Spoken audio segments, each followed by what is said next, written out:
For the past few years, Ricky Gervais, Stephen Merchant, and Carl Pilkington have been meeting regularly for a series of pointless conversations.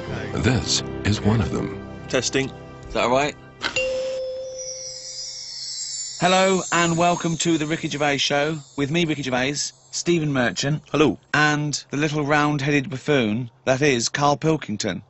All right.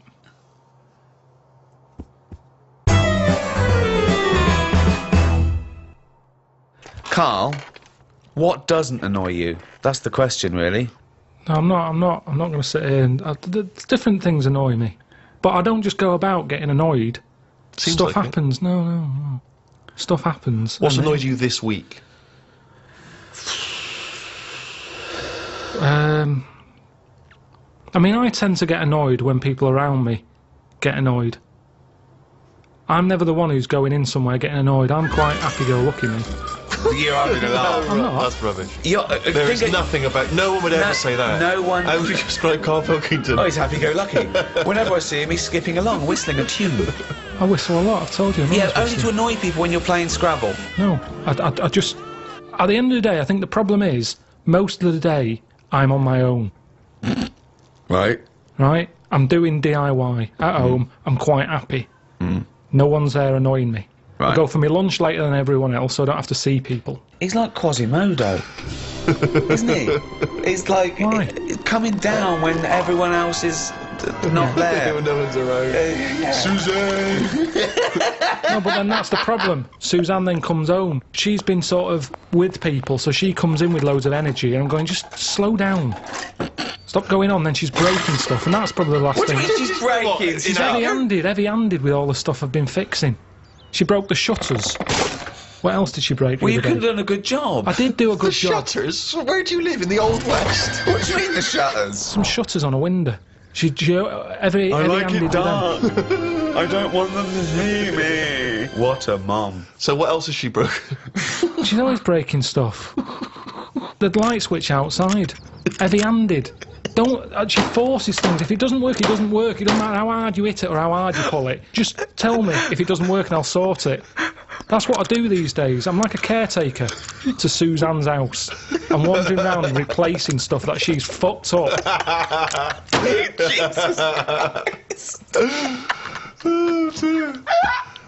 So she annoys you. She comes home. You've had a lovely day of peace on your own. So the only person that likes you and talks to you annoys you. And when you're at home doing your DIY, I want to picture that scene. Okay, right. We've never done this before, right?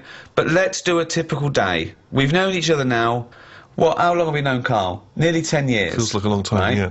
So, let's do a typical day in the life of Carl Pilkington. So for my first question is, what time does Suzanne have to wake up? Does that annoy you? Does she have to get up earlier than you?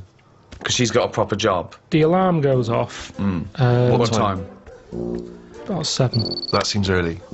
Yeah, but I'm used to it now. Okay.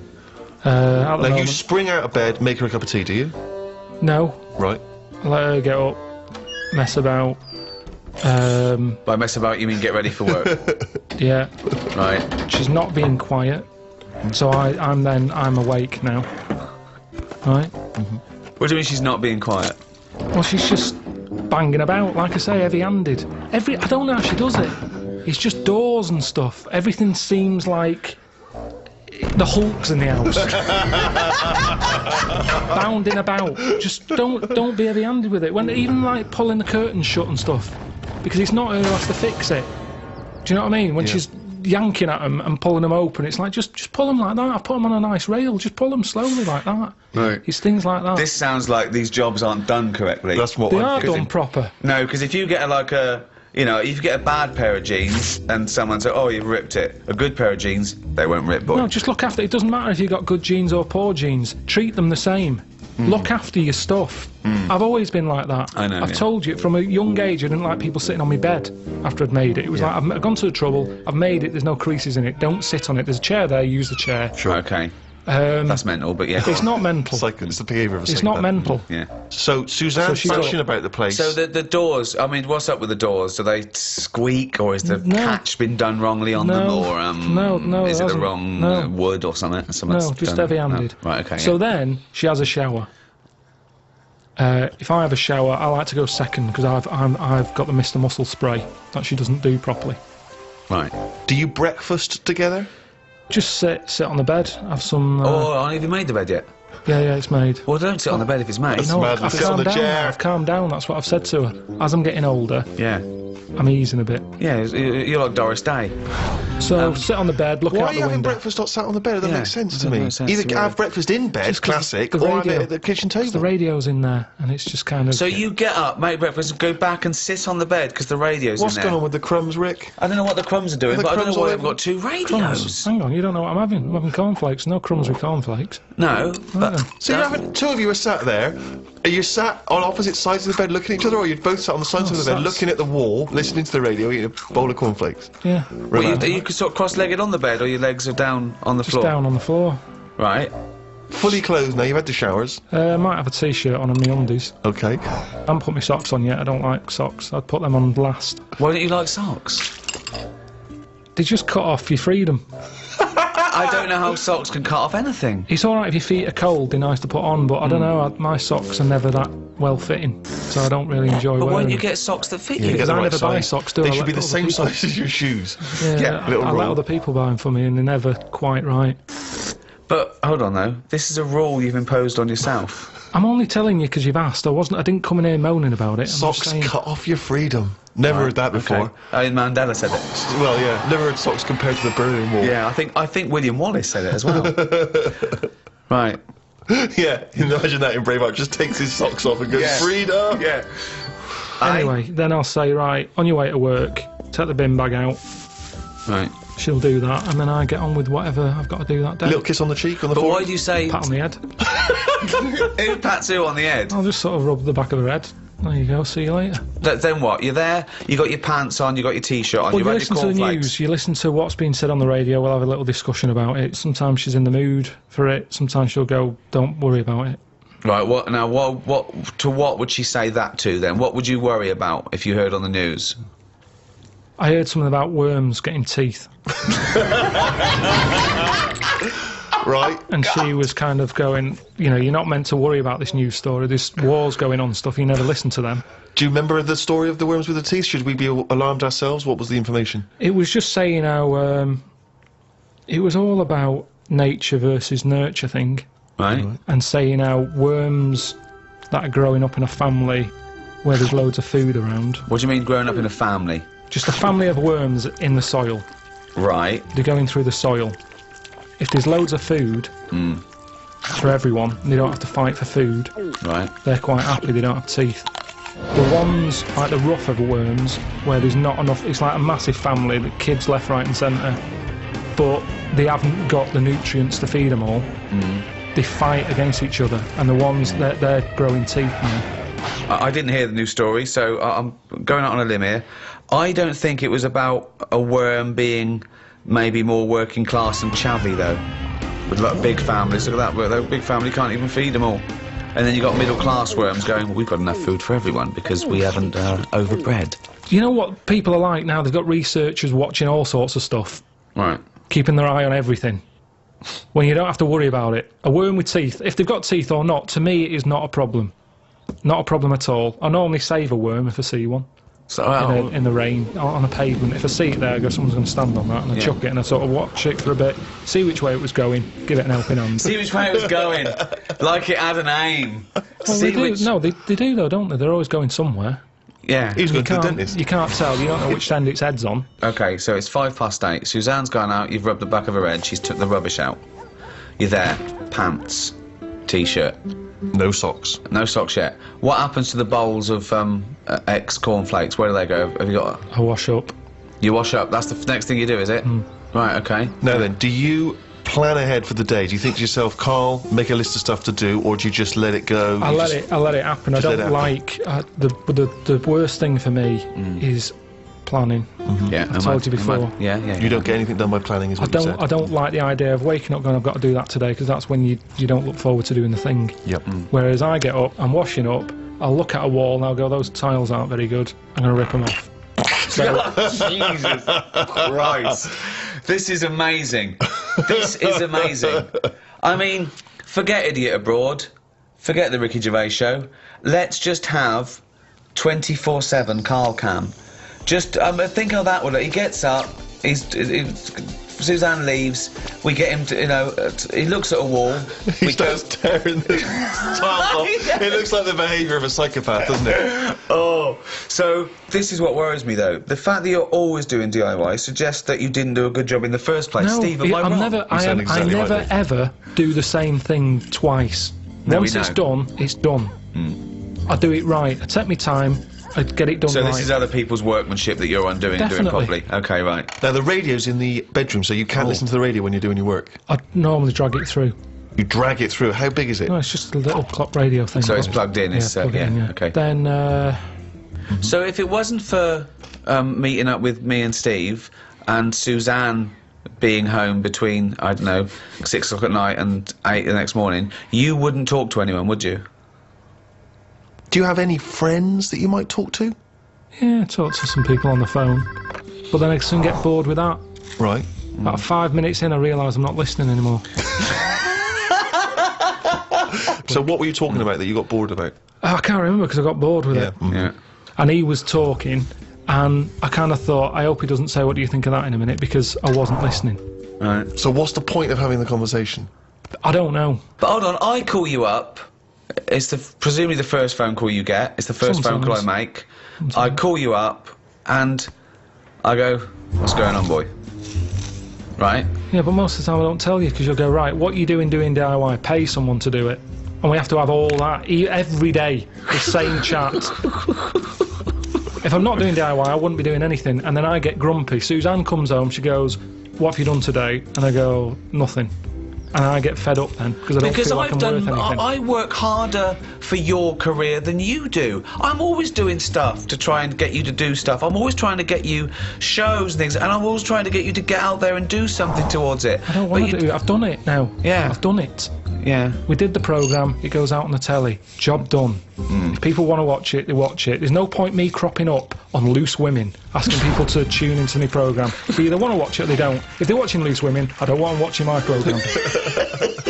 There's a lot of crap on the telly, and that's why, in a way, people go, oh, it's amazing, isn't it, that you're on the telly? No, not really, because there's loads of garbage on there. Anyone can get on it.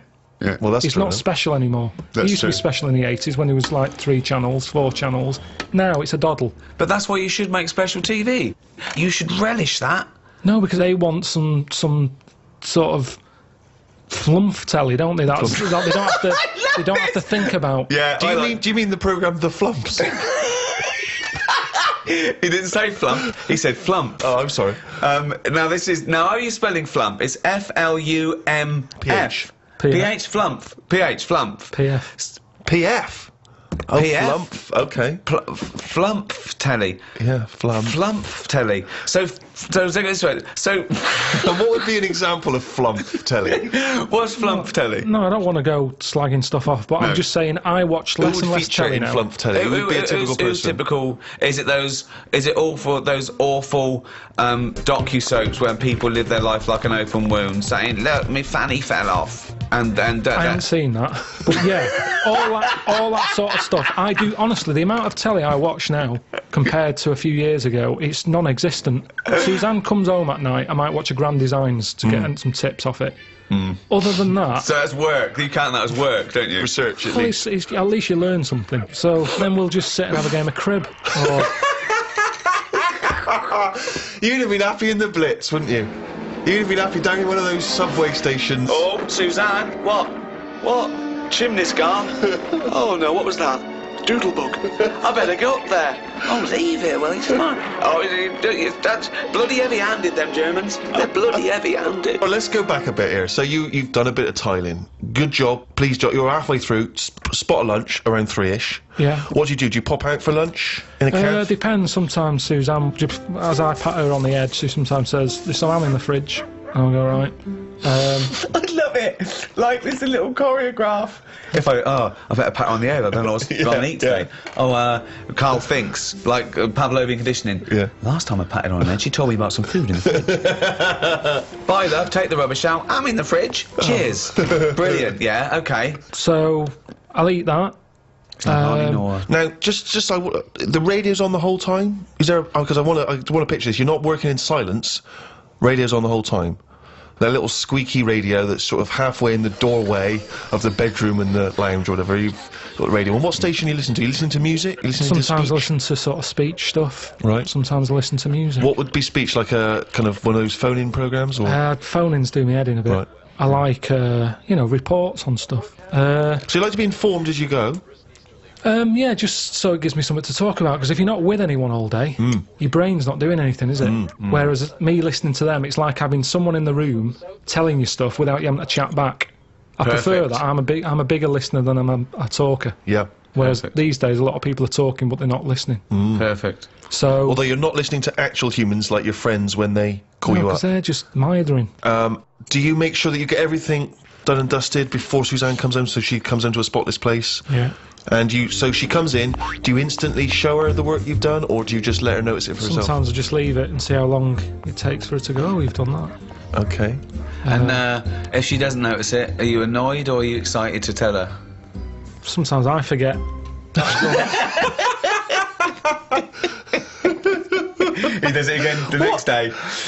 Yeah, that timing's a bit shoddy. I should do that. Wow, sometimes you forget. And so it's not the equivalent of when a lady comes to him and says, oh, you haven't noticed my new hairdo. Is it sort of the equivalent for you? She hasn't noticed, you don't get frustrated? Now, you do notice her new hairdos, don't you? Because you say you don't like them. So what does she say about your tiling?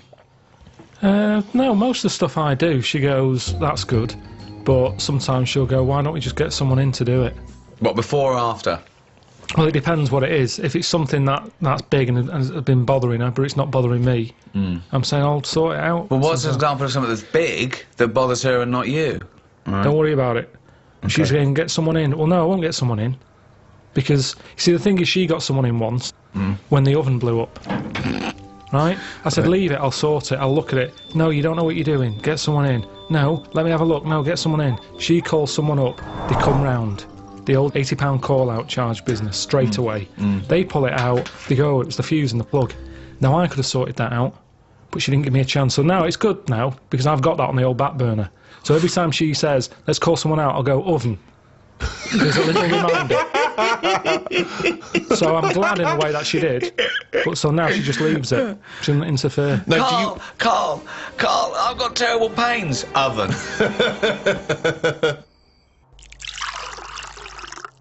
I normally speak to my mum and dad at some point every day. Really? do you? Every Give them a day you call. speak to your mum and dad? Yeah. Could you take us through a typical conversation with your dad? He calls up. What does he say? What does he say? He said, I've just been out, got your mum some medicine. Well, every time he calls, he's No, been I'm out just and telling you the last call out. Oh, I see, sorry. Right. What's the weather like? And then my mum might get on, and Okay. What's she got to say? Look forward to this. she just tells me a bit of it. She, like, what was it the other day? She said, oh, have you seen them tablets? That are food. She's so like you. She's just like you. Oh, God, what is she, a fucking astronaut? Have you seen them tablets? What are food? Oh, Go on, what are the God. tablets that are like food? No, that's what it is. It's like the spaceman food. They've come out and we're just chatting about them. She's saying, oh... What do you mean they've come out? Really? Yeah, because we live in a busy world and everything, where people haven't got time to have a proper lunch. So you have a call like this, scintillating phone conversation like this every day with your parents. Yeah. And does she always try to find a piece of new information she thinks might interest you? That's each day? sweet, though. That's Yeah, sweet that he talks absolutely. to his parents every day. So you've spoken to your mum and dad, you've changed the tiles. Suzanne comes in, The kitchen's all clean, ready for her to make the tea. ready for her to make the tea, even though you've been... I know you've been tiling, but that was a job you gave yourself. You didn't have to do it. No, but I don't do cooking. She knows that. This isn't even a discussion. Right. She knows. What are you having tonight? Scampi. So she'll do all that. I'll eat it. And, sorry, let me just rewind for a second. I'll eat it. He's listing it in his day's work. I'll eat it. I say, I've eaten that. She goes, thank you. You go, oven. Okay, let's act it out. Yep. Okay, you've just cleaned up, right? The last bit there. You look back. Them tiles look good. You look at the clock. Right. Vacuuming up. Cleaning up all the mess. Oh, phone's going. Who's that? Suzanne. Alright. Yeah, coming home. Alright then. See you in a bit. She'll go. I'll I'll put the kettle on, or at least fill it, ready. Because she normally calls again. What do you mean? She calls again? What? She calls again when she's out the tube. Let's do it. Let's hear it. What's going on? All right. You out the tube? Yeah. Do you want a cup of tea? Yeah. All right. See you in a minute. Sometimes I'll say, "I'll get us a little treat when you come out the tube." Yeah. So she'll get me, you know, a bounty or something to go with a cup of tea. Do you specify then when you say get me a treat? She says, well, what? Sometimes you have a Mars bar, sometimes you have a No, bounty. that's enough for me. I'll go when she comes in. It's a talking topic, isn't it? What have you got me? Topic? Sometimes gets you a topic. You know, it's something to chat about, isn't it? Right, okay. Bounty. To chat about. So, has there ever been a time... Sorry, I just got to get this straight, Steve. Sorry, Rick, I just wanted to say, could you imagine you and I having a conversation about what chocolate bar you ever brought me? What'd you get me, Rick? I've got your bounty, is that all right? Thanks, mate. That's as long as that conversation can possibly Yeah, go. that You're is talking it. about it, it's a talking point. Yeah, so what happens? So what was the last time there was a discussion about what she bought you? Did she ever bring you a bounty and you go, oh, I was really hoping for a Mars bar? I think the last time she got a bounty, I sort of said, "Oh, they do a 3-pack now." Do you know how they just have 2 bars? They do a 3 one. Right, what did she say? She said, "Do they?" She said, I want out of this relationship. No, but that's how she comes through. Take a coat off. I'll go. Oh. She'll go. What are we having scampi still, or have you gone off the idea? And then I'll go. Oh, you know, we should get them tablets my mum's been talking about. She goes, "What tablets?" I go, "The food." To see how it's all coming together. Yeah. So it's like that, and that's. What does she say to the idea of now living on tablets instead of having some scampi and chips when she comes home after a hard day's work? What does she say just to sort of that? goes, "Oh, right." She says, oh, right. Yeah. So this important information which you're imparting that you've garnered during the day, her response to that is, oh, right. Yeah. So- and then I'll get her attention at some point. I'll say there's worms with teeth. I'll get her attention at some point. I'll say, I'm going to bring out the good big guns now. Imagine- Right, she's ignoring me. Okay, wait for this. Wait. Suzanne, I see you're ignoring me. Yeah. Worms with teeth. Oh, God. Amazing. So what does she say to worms have teeth? I can't remember. She just sort of said, "Oh, have you got the facts right?" I said, "Yeah." That's kind of it. And she'll either go, "All right," or she'll. I mean, it's pretty rare that it's anything more than that. So it's not a conversation, really. It's, No. Because the response twice now has been, oh, right. What happens next? Take us through.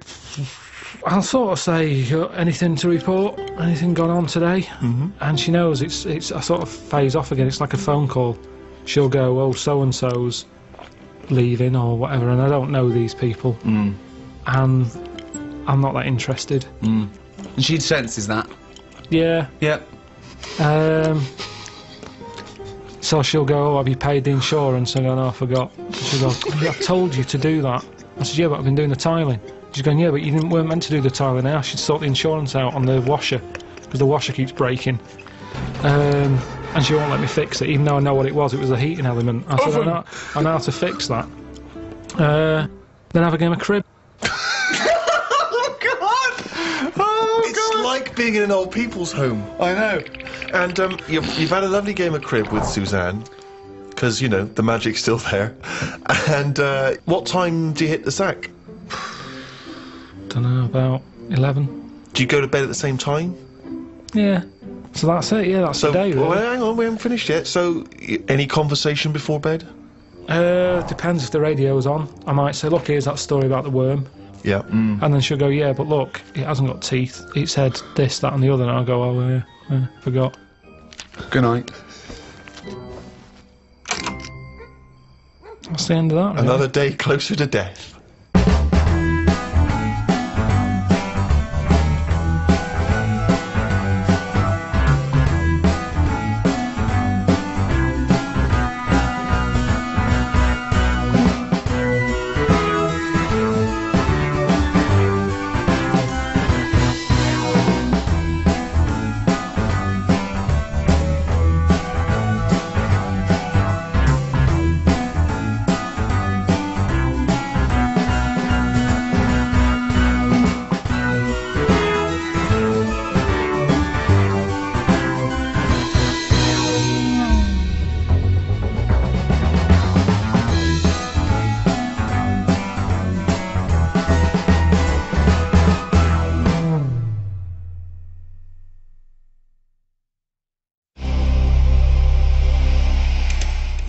idea of Englishness and England, it's quite a vague term, isn't it? You can play loose and fast with it. I mean, for instance, I was looking at some quotes about England, and John Major, former Prime Minister, he typified England as being a place of long shadows on county cricket grounds, warm beer, invincible green suburbs, dog lovers, and old maids bicycling through the morning mist. Very specific vision of England. But he never came to the estate that I was born on, or Carl was, you know what I mean? So, what is your typical image of an Englishman now? If I had to draw it for an alien, he'd be quite squat, quite sturdy, sort of no neck, hairy. Are you just thinking of yourself? Do you know what? It would be my build with Carl's head. Really? And no neck, yeah. I think he's sort of balding and unshaven, and he's like a shaved caveman. I think he's tough. He'd have tats. He'd eat like a dog. It's the bulldog breed. It is the bulldog breed. I am thinking of the bulldog breed. Yeah. See, now my image of an Englishman is essentially that cliched one. It is, I think, Hugh Grant. So you're modern. You're straight away modern now. I would say it's either mixed between Hugh Grant and Roger Moore when he was James Bond. You see, that's another small percentage of Englishness that sort of annoys me. Those people that think they're James Bond. They think they can buy a suit and read GQ, and they're suave and sophisticated, and they get cars they can't afford. All they do is work in a bank, come home, and flick through GQ at the adverts, looking at people with wearing watches and aftershave. Who wears aftershave? Do you wear aftershave, Carl? Normally, aftershave is the sort of thing I let other people buy me. It's like underpants. Underpants, tea towels, and sort of aftershave and that. Other people buying me. Who's buying you tea towels? My mum. Right, okay. Every time she turns up, she's got Brilla pads and stuff. I've got loads of them. I keep saying to her, I don't need any of this, but she always brings a box full of stuff. Brilla pads, tea towels, underpants. The underpants size hasn't gone up since I was 14. But I can rely on her for that. So do you not have anything in your life which you would think of as being gentlemanly? Do you ever dress smartly? What about suits? I bought one suit that time when you invited me to the BAFTAs. That's the only suit. I think I wore it for one other thing. I haven't wore it since. I don't feel comfortable, it's not me. But don't you go to a wedding? That'd be a lovely advert, wouldn't it? Him with a suit on going, I haven't wore it since. Carl Pilkington hasn't wore it since. I don't go to weddings. No, I don't like going to them. I agree. I mean, even though you know them, they don't give you any time when you're there, do they? It's just sort of, they don't know whether you're there or not. They're on cloud nine. They don't know who's around. Yeah. It doesn't matter, you don't need to be there. With them, on wedding day, it's all me, isn't it? Well, firstly, I'm annoyed about the wedding list. I don't know when that's coming on, because I don't know why I can't just bring maybe something I've made at home. No. Why has there got to be a list of stuff? What newly married bride doesn't want a pair of homemade clogs? Exactly. Do you know what I mean? But saying that, I think people very much appreciate you being at their wedding. No, they do. They remember if you were there. No, they don't. They do. They don't. You don't get invited to weddings because you ain't got any mates. No, I've got to know enough people. Everyone's getting married. But they're always in the middle of nowhere. That annoys me when people say, come to our wedding. Yeah, fine, we're in Greece. Yeah. Well, the thing that drives me insane when you do go is when they put you on a table with people you don't know. Well, I got all my mates there, and they put, because I got to mingle with some people. I don't care, I need these But that's what I'm not good at, talking to people once. Talking to people who you don't know. No. What sort of stuff would you make conversation about at a wedding? I'd probably say, first of all, how do you know them? How do you know the people getting married? Yeah. And then, do you think it'll last? Imagine inviting Carl Pilkington to wedding and going, where should we put him? I don't know. Is there a table for one? Just You'd be on the table with the kids. Imagine being stuck with Carl Pilkington at a wedding. Yeah, what else? So you've asked them, do you think it'll last? They've gone, I'm sorry? Who are you? Oh, Carl Pilkington from Manchester.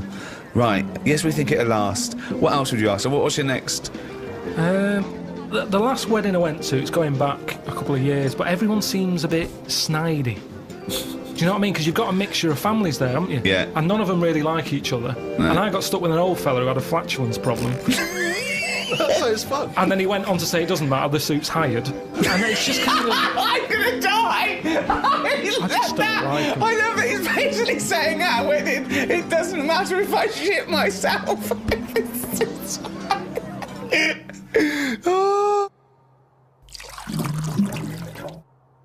Maybe it's that thing that I don't appreciate what I've got, but to me, being English isn't anything that great. Really? Why not? Because it's just what I've been dealt with. If you could be any nationality, what would you be and why? Probably be Italian. Okay. Why? Well, just yeah, I like the idea of it. I like Italians are alright. Where would you live? Rome? I probably wouldn't want to be in the middle of Rome. It's too much hassle. Have you been to Rome? Yeah, it's nice to visit and stuff. Yeah. It's good. A lot of old stuff. Why have you chosen Italy? I'm interested to know why of all the countries you've chosen Italy. I was a late comer to pasta. But it's won you round. I like it now. It's like one of my favourite things I have. Which there isn't really anything like that in England. That even though it's Well, except pasta. Pasta's No, almost but it's- exactly like it. Yeah, No, but we it's got, not- we've got pasta, haven't it's we? not ours though, is it? And we No, don't know we've how got- to eat it. What do you mean we don't know how to eat it? We do it all wrong. You stick it up your arse again. Look at me. I know how to fucking eat it. No, but what I mean is, if you saw a proper Italian and they saw what we did to pasta, they would not be happy. What are we doing wrong? Tell me what we're doing wrong Well, I with don't pasta. know that, otherwise we wouldn't be doing Well, it how wrong. do How do you know we're doing it how do you wrong? know I've they just don't? heard we do it wrong. It's like how we have the coffee at all the wrong times. I ordered a cappuccino somewhere and the Italian fella said you shouldn't be having that now. It's a breakfast coffee. Yeah, it is, yeah. Before 12 o'clock, Yeah, but I was having it at like 11:15 at night. Oh, It looks wow. like it Well, was that's mental. absurd. How are you going to get to sleep with a lovely cup of coffee? Yeah, that's Well, a I good don't point. sleep anyway, You yeah. shouldn't drink coffee anyway at night. Full stop. So, hang on. So you love pasta, but you're not eating it right, so you'd like to be Italian in order to be able to eat pasta correctly, even though you enjoy the pasta you What eat. do you feel being Italian is, and what's It's just, attracted it's to just being... very sort of, it's a relaxed lifestyle. Whenever you go to Italy, everyone's sat outside a cafe. It doesn't matter what sort of person Carl, you are. that's all you do now with your spare time is sit Yes, outside a cafe. But they get more respect over there. For Why? it. It's like it's okay to do that. There's older people sat outside cafes who do nothing. I and it's love the just fact that he they're wants to probably be retired. Italian so he can sit outside a cafe and get more respect than he does now sit outside a cafe. No, but everyone's rushing about here. People have like colder coffee. They have frappuccinos here because they haven't got time to have a hot coffee. It's like they've got a coffee with ice in so I can neck it. Get it down my neck and get on with my day. Relax, enjoy your coffee. I don't understand the rush. But the reason you enjoy Italy is because when you're there, you're on holiday. That's why you're able to chill out and No, relax. no. When you say it's old people sat in some little Sicilian village. Of course, they got no money. Here, I went to the Salvation Army Why? because it's nice. What do you mean? You can get toast and a cup of tea for £1. Go, you little skinflint. That's just that should be the going rate, Steve. I'm surprised I haven't seen you in there, to be honest. But the thing is, Where is it? now, just near Camden. What is it? Is it like old people? A lot of old people, mainly old people. And this is what I'm saying. These are people who are old and they sat in a cafe, but they don't get any respect. People are walking past and they don't want to go in. The way you reacted when I said I was in the Salvation Army, that's the reaction they get. Yet an old Italian person, they looked after better. Well, it's certainly true they look after their older families, don't they? They Right, do and respect that's the all I'm family. saying. Whereas, I mean, it's a lovely place, Salvation Army. Every old fella in there's got a tie on. Yeah. They make an effort. Yeah. So anyway, yeah, that's what I like about Italians and that. There's a lot of So you want to be respect. Italian because when you're old, you can sit outside a cafe and get more respect than you do here. Yeah, look at the old people in this country. They never look happy, do they? Really? Most of the time, when you see them walking around, they go to pot. No one's keeping an eye on them. Well, it's an important thing, isn't it? That my mum, this is when she was about 60, 65. There was a neighbour who was like, 85, 90. And my mum used to go around there every day. Do you want any shopping? Do it, right? But I remember calling her once and she'd come back. I said, what are we doing? She went, oh, I've been around so-and-so. So I went, all right. She went, oh, she won't die, Rick.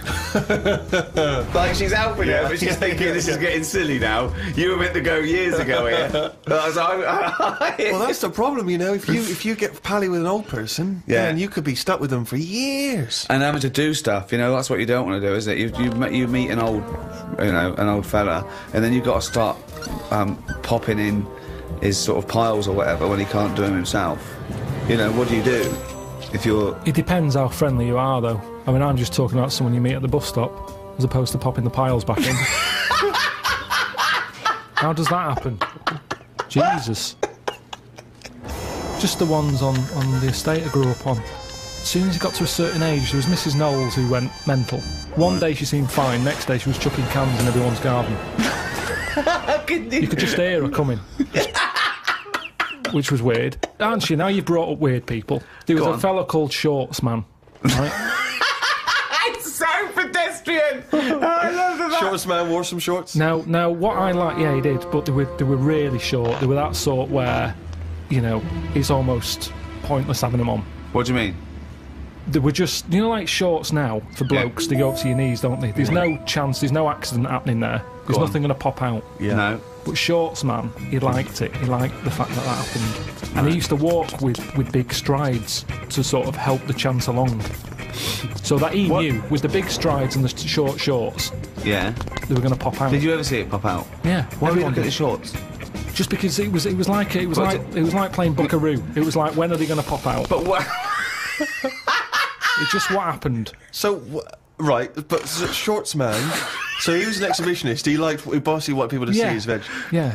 And they were out more than they were in. I mean, they had a tan. Right? Now, the thing is, what we like in England, I think we like that. We like local characters. The eccentric. Yeah. Eccentric's that's very British. Eccentrics, yeah. I'm glad I grew up round there with all them people because So they're am I. interesting.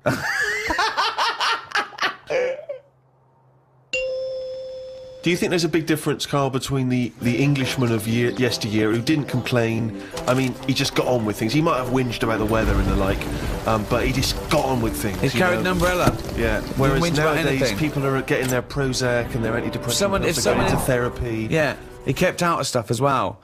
Why are we getting involved now in everything? Thoughts on that, Carl? It's news now, innit? Sometimes I think, don't tell me, don't want to know. Just get on with it. Whoever's job that is, get on with it. Yeah. Why am I being told about it? When I've got a problem in my job, no one else knows. No one helps me out and goes, well, I've got an opinion for him. No. This might help him. No one helps me. But I'm being bombarded by everyone else's hassle. They love talking, actually. That's what the English do. Talking, but they never finalise it. They love just being in the meeting room, talking, saying, yeah, we could do this, we could do that. I'm the only one in that room not getting paid. Everyone else is on a wage. I'm there looking at my watch, thinking, right, I've been here for an hour and nothing's been sorted. They're looking, thinking we can drag this out for another half hour, get us to lunch. That's what annoys me. They're all sat there just pushing bullshit around the room like dung beetles. Sick of it. And that's what the English do. And it's a shame, because I don't think we used to be like that. I wish everybody just sort of kept to themselves more. Either one alone and two getting on with it. I love it. Most I of love the time. that it started off as some kind of poetic analogy. I don't know what that was. Most of the time. I just... Oh, God. I like this thing of the Englishman I knew growing up was you had to... When you hit a certain age, when you hit, like, manhood or puberty or whatever, 13, 14, 15, you had to start showing your mettle. You had to be tough. I remember, right, when I first started going to pubs, right, so I don't know, say 18, you walk into a toilet, the urinals, and the first thing everyone did was fart and gob. Yeah. That was it, right? Yeah, if you couldn't do that, then, you know, you get funny looks. You know, you go in the urinal and they'd look at you and go, oh, sorry. It was all about being a man, you know. I think wearing glasses makes you slightly exempt from that. It's like you don't have to... People automatically dissociate. It's like if I was in prison, I wouldn't have to do that because I'd just be the professor. Yeah, Do you know what I mean? exactly, Or brains. yeah. I would. Yeah. They would. They'd I come wouldn't to need to you be with part of the- it. I'm never a threat because I never look like I'm going to be a tough guy. So consequently, I live in this sort of parallel stratosphere where I haven't got a piss and gob. Yeah. Has that got more popular? Yes. Has it? Yeah. There's a lot What, more people gobbing? doing it in the streets now. Really? It's Not like in, not in avoiding- Hampstead. It still is, you know. When I walk The only in, person gobbing in Hampstead is me. Jane says, don't gob. People are looking. well, it is. It's your trail that I'm seeing then. It's like a load of sort of washed-up jellyfish in London. Just big blobs of it. I mean, I don't know how they're coughing this stuff up. I mean, they shouldn't still be alive. Some of them have, like, organs in them. It's just big lumps of stuff. I mean, that list of idyllic, antiquated England of, you know, tea and cakes and cricket, I mean, is valid. But I think the things that sum up Englishness, I mean, talking of the weather, I think drinking, War. We love a ruck. Yeah. We're built on war. We're a warrior race. We're pretty good at war. Talking of the English sense of fair play and war, when the crossbow was invented, a lot of people wouldn't use it. They said it was unchristian. So our soldiers sort of resisted it. So Europeans got this thing that needed no skill, and it was shooting these bolts, and they could reload quick. And versus our bowmen. What do you think of that? What do you think of going, oh, it's cheating, we won't use it, but having a disadvantage? That's honour, isn't it? But what's the problem here? What am I meant to be worrying about? Well, you've got bow and arrows. Yeah. They're amazing. They're heavy. Someone comes along and goes, don't worry about that. Here's a crossbow. Just pop it in, put it back. Deadly.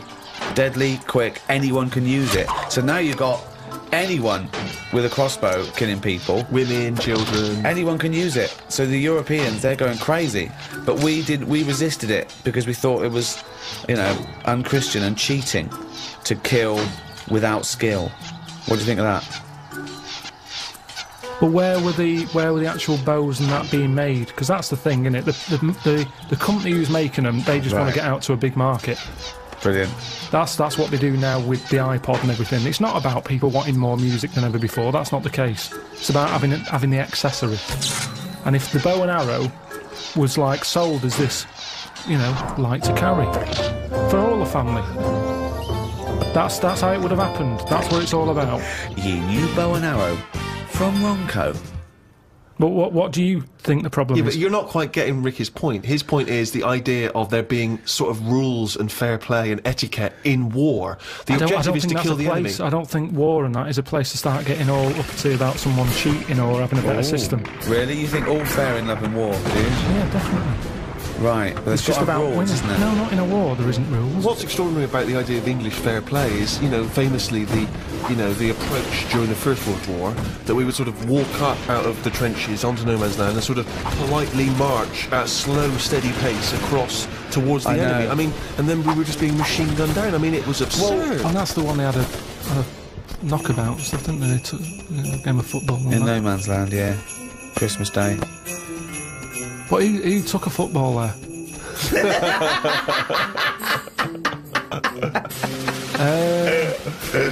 If I was on the front line, I would not be getting out the rule book. I can tell you that much. I'd be going mental. Are you saying there should be some rules or no rules?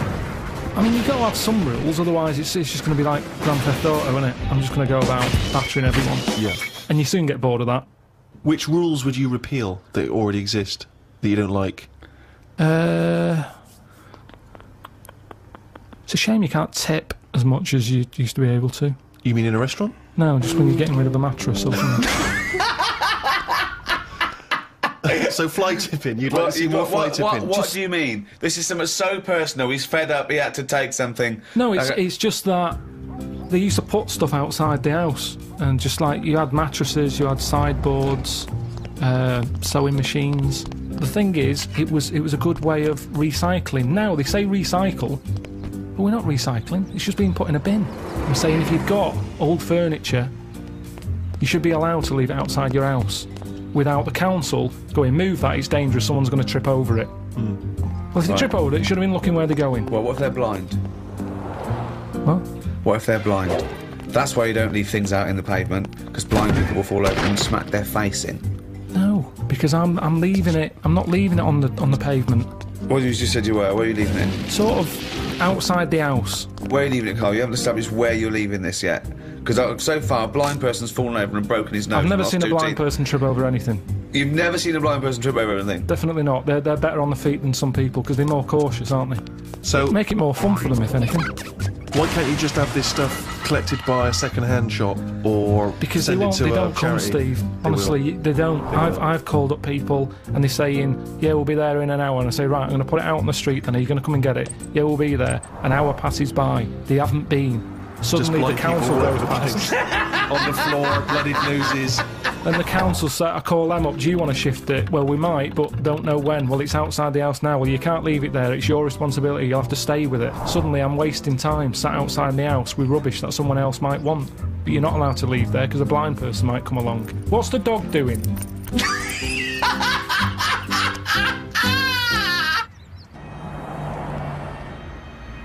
What do you make of St. George, the patron saint?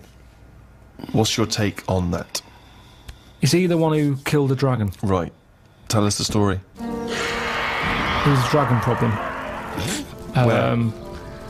Must have been in England. Right. George took it on. He took on the job. He was like a rent-a-kill. He came out. The interesting thing with him is, right, he was a hero then. I honestly think if he did that now, there'd be an uproar. Because it's the last dragon.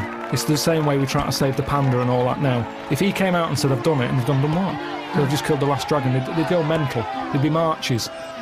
Idiot, bloody idiot. And that's what's interesting. But it was going around burning people. Doesn't matter, we shouldn't have killed the last one. It's the last one. And that's what we'd be like. You say you should have saved it, you should have captured it and put it in a cage so we can all look at it. There's no point, you couldn't have bred anyway, it was the last one. Was it definitely the last one? Well, you were saying it was the last one, I'm not bothered either way. Hang on, what? To me, Sorry, hang on. Whoa. So you think that there were dragons? Well, what are we celebrating then? Well, it could be a metaphor, a dragon slayer. It could be a bad thing amongst us. It could be a foreign threat. It could be things that threaten. It could be anything. It's not to be taken literally, is it? But the real legend of George was that he was a figure who stood up for Christianity. Have you ever done anything brave? There was a kid at school who used to have epileptic fits a lot, and the teacher used to always say, if it happens, grab his tongue. And I sort of had a go at that once. His tongue. His tongue? Yeah. What do you have a tongue for? To pick stuff up? What do you mean a tongue? His tongue in his mouth. Oh, his tongue. Oh, his tongue. Yeah. Right, go on.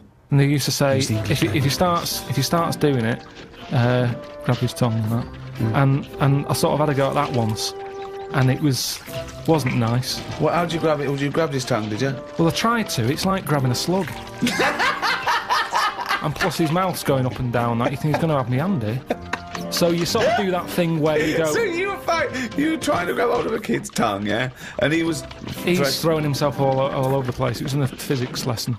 I sort of had a go, and then I thought this isn't happening. So I just sort of kept putting my hand in like I'm having a go. But in my head, I was going, I'm not going to get hold of it. What you could have used is a pair of tongs. Well, firstly, I don't see why this is brave.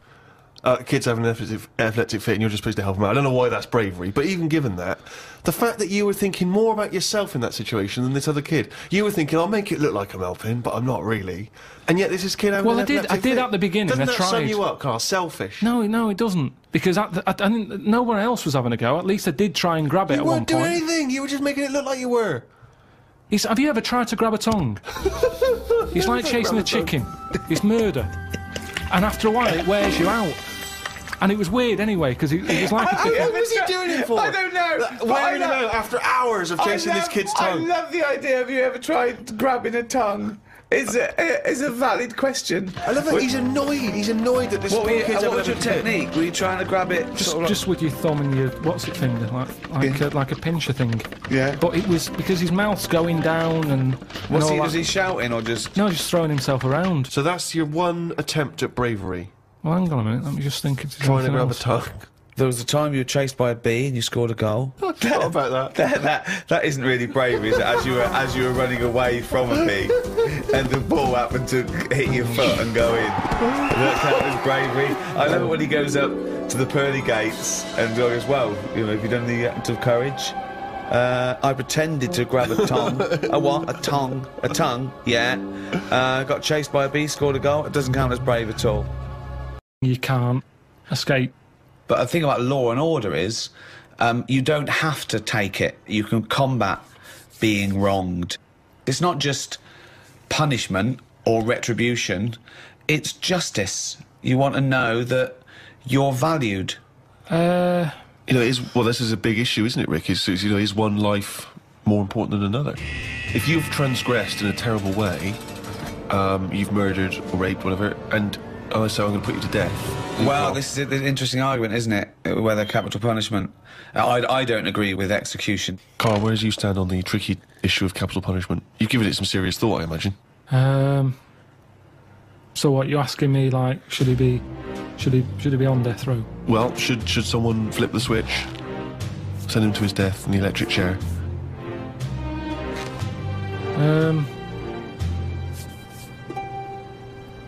Yeah.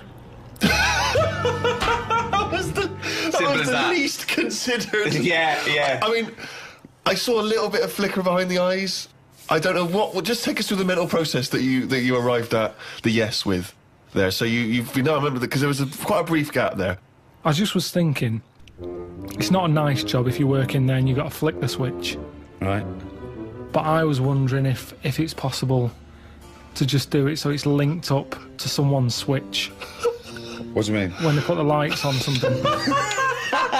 So it's like sometime tonight when the sun goes down and people start putting the lights on in their house, it could happen. But we don't know what household. They might be away on holiday, so you might get an extra 2 weeks. But at least that way, because for me... But my point is, you do agree that someone should be put to death for a terrible crime, do you? You've got to have something there to stop them people who don't care, haven't you? Nature's done it in a way with bees. They've gone, we'll give you a weapon, but if you use it, you die. And that's like the bee. Well, so they're worried they're going to go, I'm not going to do it. We do, weren't we? We have people saying, one, you can't do that. That's step one. Here's the law. Don't do it. But there's a lot of people who go, I'm not bothered about the law. I'm not bothered about annoying people. Yeah, that's true. So for them, at the end of the scale, you've got the chair and you stick the wires on their head and we'll fry your head. And they go, oh, God, I don't want that. I think a lot of those crimes, the deterrent isn't relevant. You know, things like armed robbery, maybe, where it's a risk, what can I get versus what my crime. Maybe then it might be a deterrent. But then, of course, if you start to get a capital punishment for crimes that aren't murdering someone, then that thing brings in you might as well murder them, because then you've got more chance of getting away with it. So it's very delicate what you make people be killed for. You've made an interesting and reasoned argument there, Rick. I'm looking forward to hearing the riposte. Right. When I was younger, I used to nick Mars bars. Okay. Right. Now, I did that then, and I knew that even if I get caught, what's the worst that's going to happen? Yeah. I'm not going to go to prison over that. But it was worth nicking because a Mars bar, they were like 45 pence. Sure. A Mars bar was a proper treat. There's a lot going on in there. A lot of chocolate, a lot of caramel. Yeah. Like I say, 45 pence. Yeah. So... So that was like an advert that went wrong just to the end. They started off good. They go, this guy's good. He's you're going there. Mars bar, there's a lot in it. It's like, oh, good, keep going. Yeah, it's got caramel. It's like, yeah. But it's 45 pence, which is too fucking much. So fucking nick it, you got.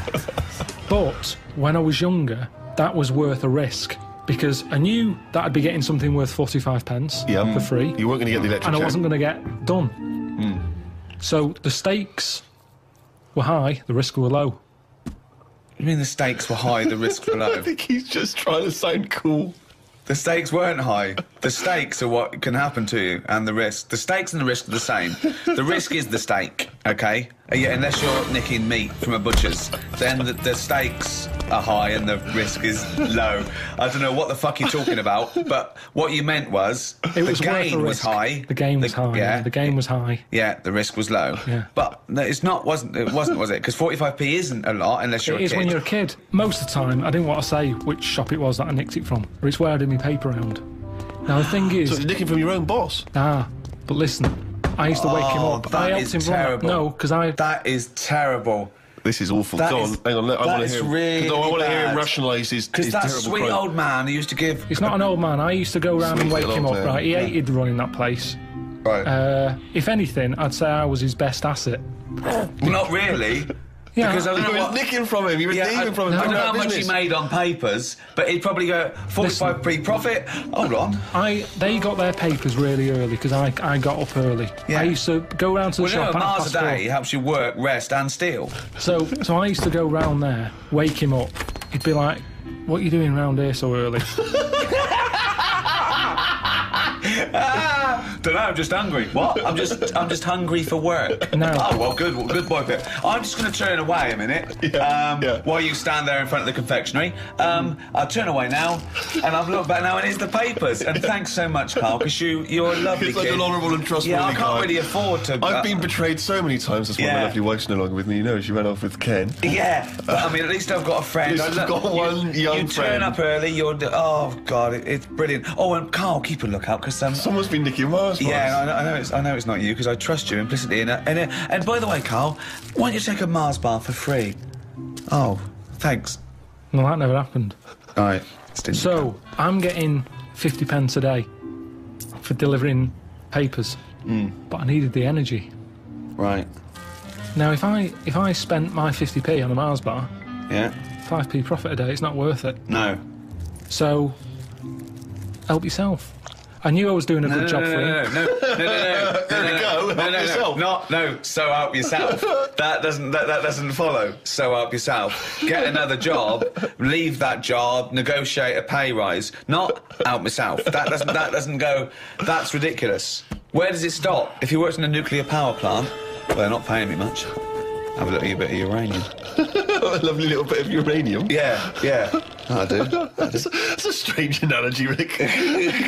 Sort of left straight from a bloke nicking stuff from work. So he works in a power plant, he's having himself a bit of uranium. What's he doing with the uranium? Well, you know, Mars a day and all that, and that's for energy, and so's uranium.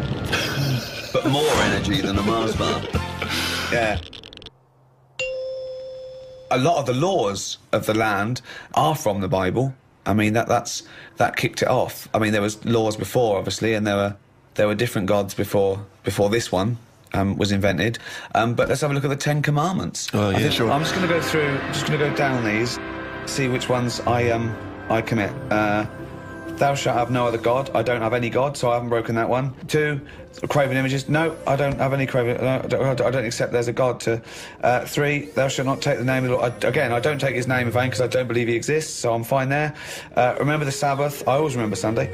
I know I've got a calendar and everything, so I haven't done that one. Honour thy father. Yeah, I do that. Never commit adultery. Don't do that. Ever killed anyone? No, never killed anyone. Don't steal. I don't lie, and I don't covet. So I am an amazing Christian. Pretty clean. Yeah, you're a pretty clean living guy. Wow. There you go. Well, whereas, I don't know, Carl, have you ever... What's your view? I still open, like, posts that isn't for me. Why do you open other people's mail? But it's just a fella called Bruce who he's the bloke who used to own the flat before me, and I don't know. I started off and I thought, oh, should I pass it on? You know, because when people move, it's a lot of messing about tracking down where they've gone. So I thought, should I just leave them for a bit? And I collected some for a bit, and then there was one that sort of said, "This is important" on the front of it. So I thought, how important is it? So I opened it. What was it? Was it important? Not really. It was from a tattooist. What did they say? It was just something They about. said, "Oh, we used the AIDS needle on you. Can you come in for a little test?" So I just started. I just kind of thought, oh, I'll start opening it, having a look, and it was weird because, do you know, like how you get fed up of being yourself? No, but go on. Well, you I'm can have- intrigued. Of course. No, you can just have days where you're like, I what wish is I was going Brad on? Pitt, yeah. Well, you know, and Bruce Willis in your case, well, isn't it? well, this bloke was Bruce, so I just go, oh, let's see what, you know, if I was Bruce, Yeah. would I be happier being him? Do you know, like how I've said to you before, you never know if you don't feel well because they can't put you in someone else's body to sort of compare. So I think, well, would I enjoy being Bruce more? Sure. And what have you gleaned from Bruce? He's got a tattoo. We know that. There wasn't that much. It was mainly busy at Christmas. A lot of Christmas cards, which were good because I didn't get that many. He's So you put up his pop 'em Christmas... You put up his Christmas cards. What, you had Christmas cards hanging in your flat to have a lovely Christmas, Bruce? Auntie Jean. That's crazy. Hang on a minute, because when you put them on your mantelpiece or your shelf or whatever, you're not looking at them every day. It's just a picture of Father Christmas. It doesn't matter who it's to or from. But why have them up at all? Well, why not just buy some make it a bit blank... Christmassy. You can just buy some blank cards and put them up. Use them every No, year. I don't have to. Bruce has got a lot of friends. Yeah, It was more awkward, right? Because the bloke downstairs, because I used to always collect the stuff for Bruce, I got talking to a bloke who's in the same block, and like he used to see me picking stuff up for Bruce. He'd always say, you know, all right, Bruce. No. And you've never told him that you're not Bruce? No point. I have a fascinating tale to tell you, Carl. I think you'll be intrigued. When I do junkets for films in America, I was assigned a security, and I've had security before. I often have security. They just sort of get you in and out of the car, and usually just to control sort of autograph hunters and things. But This time I was given a security, and he came in a suit. He looks about 30. He looked quite unassuming. I thought he was from just a security firm. It turned out that he was actually LAPD, who was doing this for celebrities because he earned more money. And then I found out he had a gun. He said, I can't come in the airport with you, I can't take my gun. So he's armed. So I've got a security who's an LAPD who's armed, and I'm fascinated. Now I'm fascinated. This man is walking around with me with a little earpiece, talking to everyone. He seems to know everyone, and he's got a gun. Then one night he said, he dropped me off at the hotel, and he said, I've actually been called, I've got to go on a mission, they need my help. I said, really, what is it? He said, it's a hostage situation. He said, and I'm also SWAT. And I was thinking, oh God, he's just a silent hero. So next day, I was like, how was it? He said, I was fine. He said, I just turned up. He said, I had to do it in my suit. He said, because I'm the negotiator. What? So I went, oh my God. And I just asked him questions for 2 hours. What do you think of that, Carl, as a job? It's amazing, isn't it?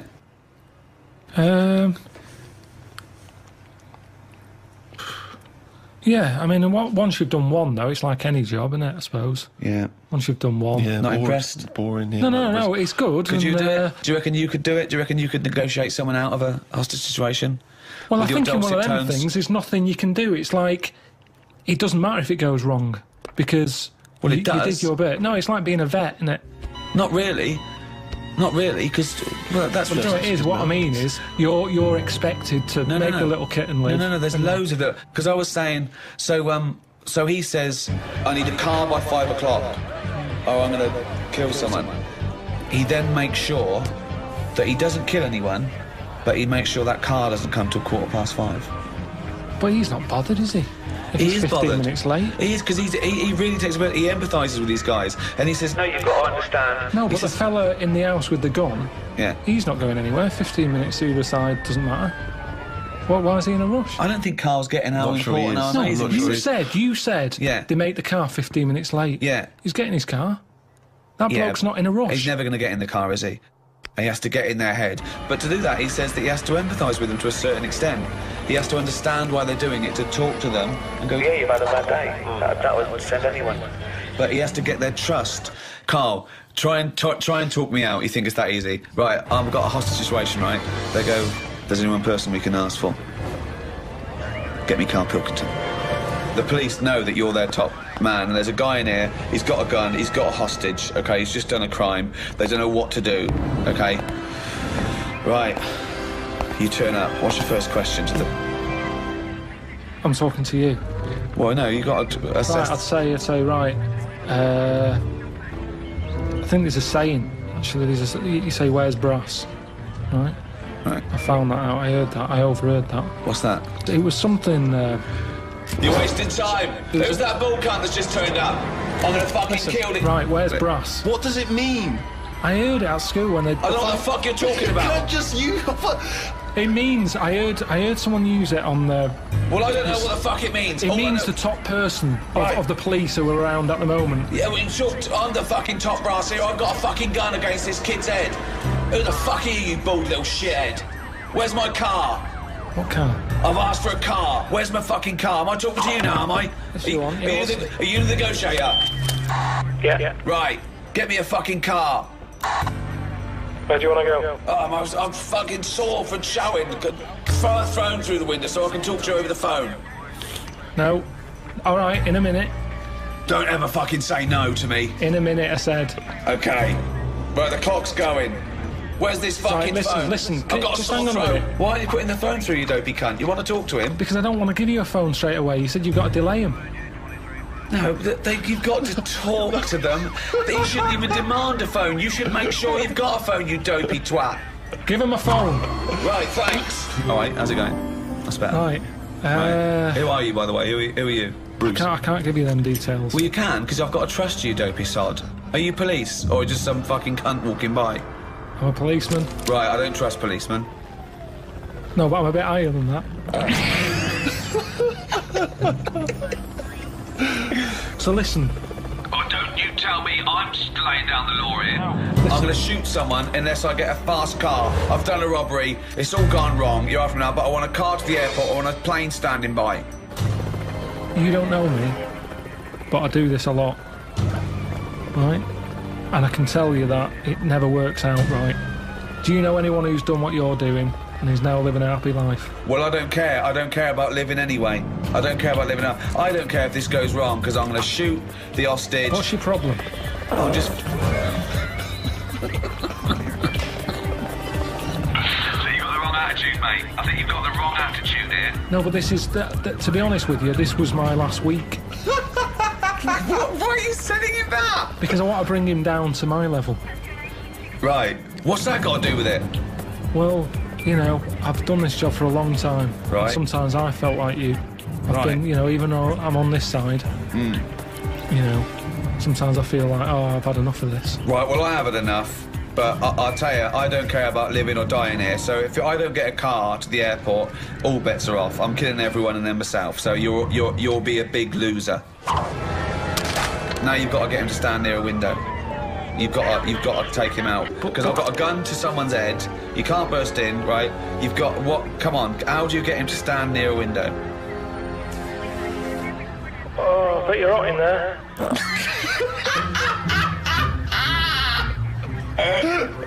Keep going. I am hot. Yeah, that's why I've just drawn the curtains and keep away from the window, because the sun's blazing in. It's not too bad away from the window. It's, the sun's gone round the back now. Just come and have a look. It's a lovely evening. Why do you want me to stand near a window? I think just because when you see how nice an evening it is. Where's load of dribble ever? When you see how... Keep going, I'm interested. When you see how... No, it's that thing. I've heard that if you smile, you feel better. So have a little smile. Think of a happy moment in your life. I'll tell you what a happy moment in my life would be. Putting a bullet through your little round head, you cunt. Keep thinking about that image. Right. And you can see that round head. Just come to the window, I'll show you the round head. That would probably work, actually. What? No, I'm not going to come near the window. You come near the window. You come near my window. Have you come? Are you coming near the window? No, not yet. Where? Delaying it again. Right, I'm coming near the window. Well, I'm going to shoot you if you come near the window, you dopey prat. Why? I thought we were getting somewhere here. No, I'm going to shoot you. I've conned you. I've negotiated you to come near the window, and I'm going to shoot you in the head, you prat. I'll just leave then.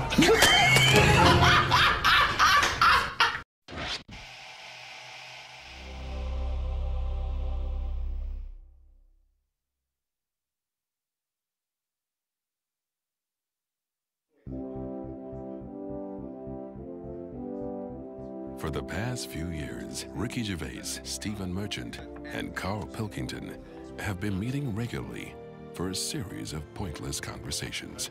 This is one of them. Testing. Is that all right? Hello, and welcome to the Ricky Gervais Show with me, Ricky Gervais, Stephen Merchant. Hello. And the little round-headed buffoon that is Carl Pilkington. All right.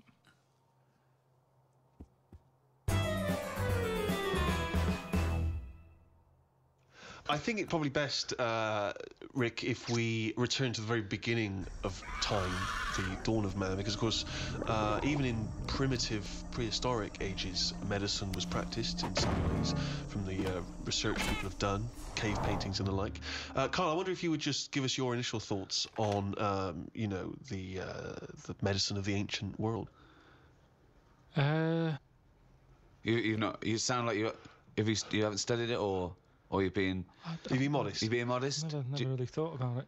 I know that Tutankhamun, Tutankhamun. he died of like having a knee injury, so they didn't have that much medicine knocking about back then. Right, where do you get this information from? It sounds vague. He came off a chariot. They're dangerous things. He came off a chariot. Honestly, you're gonna make yourself look daft here, because that's what happened. Imagine that in a room with Carl Pilkington, we make ourselves look daft. How would we have to? That would be incredible. Shall we move on to the ancient world in terms of Egyptians, the Greeks, the Romans, of course, because they made huge advances, particularly the Romans, who understood, of course, the importance of sanitation. You know, famously, their streets were clean. Yeah. Don't you think that if we hadn't have cleaned up as much, that, I don't know, we'd be stronger? What? Well, I know what you mean. Yeah, they say now, don't they? They say feed let the your kids baby, eat eat dirt. mud and Yeah, all of that. course. Well, that's exactly what immunisation is, giving you a bit. Yeah, but of it's the gone disease. mental now. Whenever a baby's born, he's drugged out of his eyeballs. It's only about a week old. They're giving it all sorts of shots. Like what? Loads of stuff for whooping cough. Yeah, you don't want whooping sugar cough. lumps. Tutankhamun could have died of whooping No, cough. but did you give it loads of stuff? And now it's like, I don't know, it's making us weak.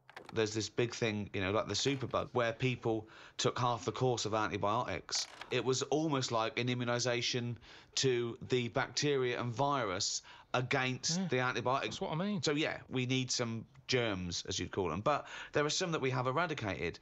I mean, I think it was in our lifetime that they eradicated smallpox from the world.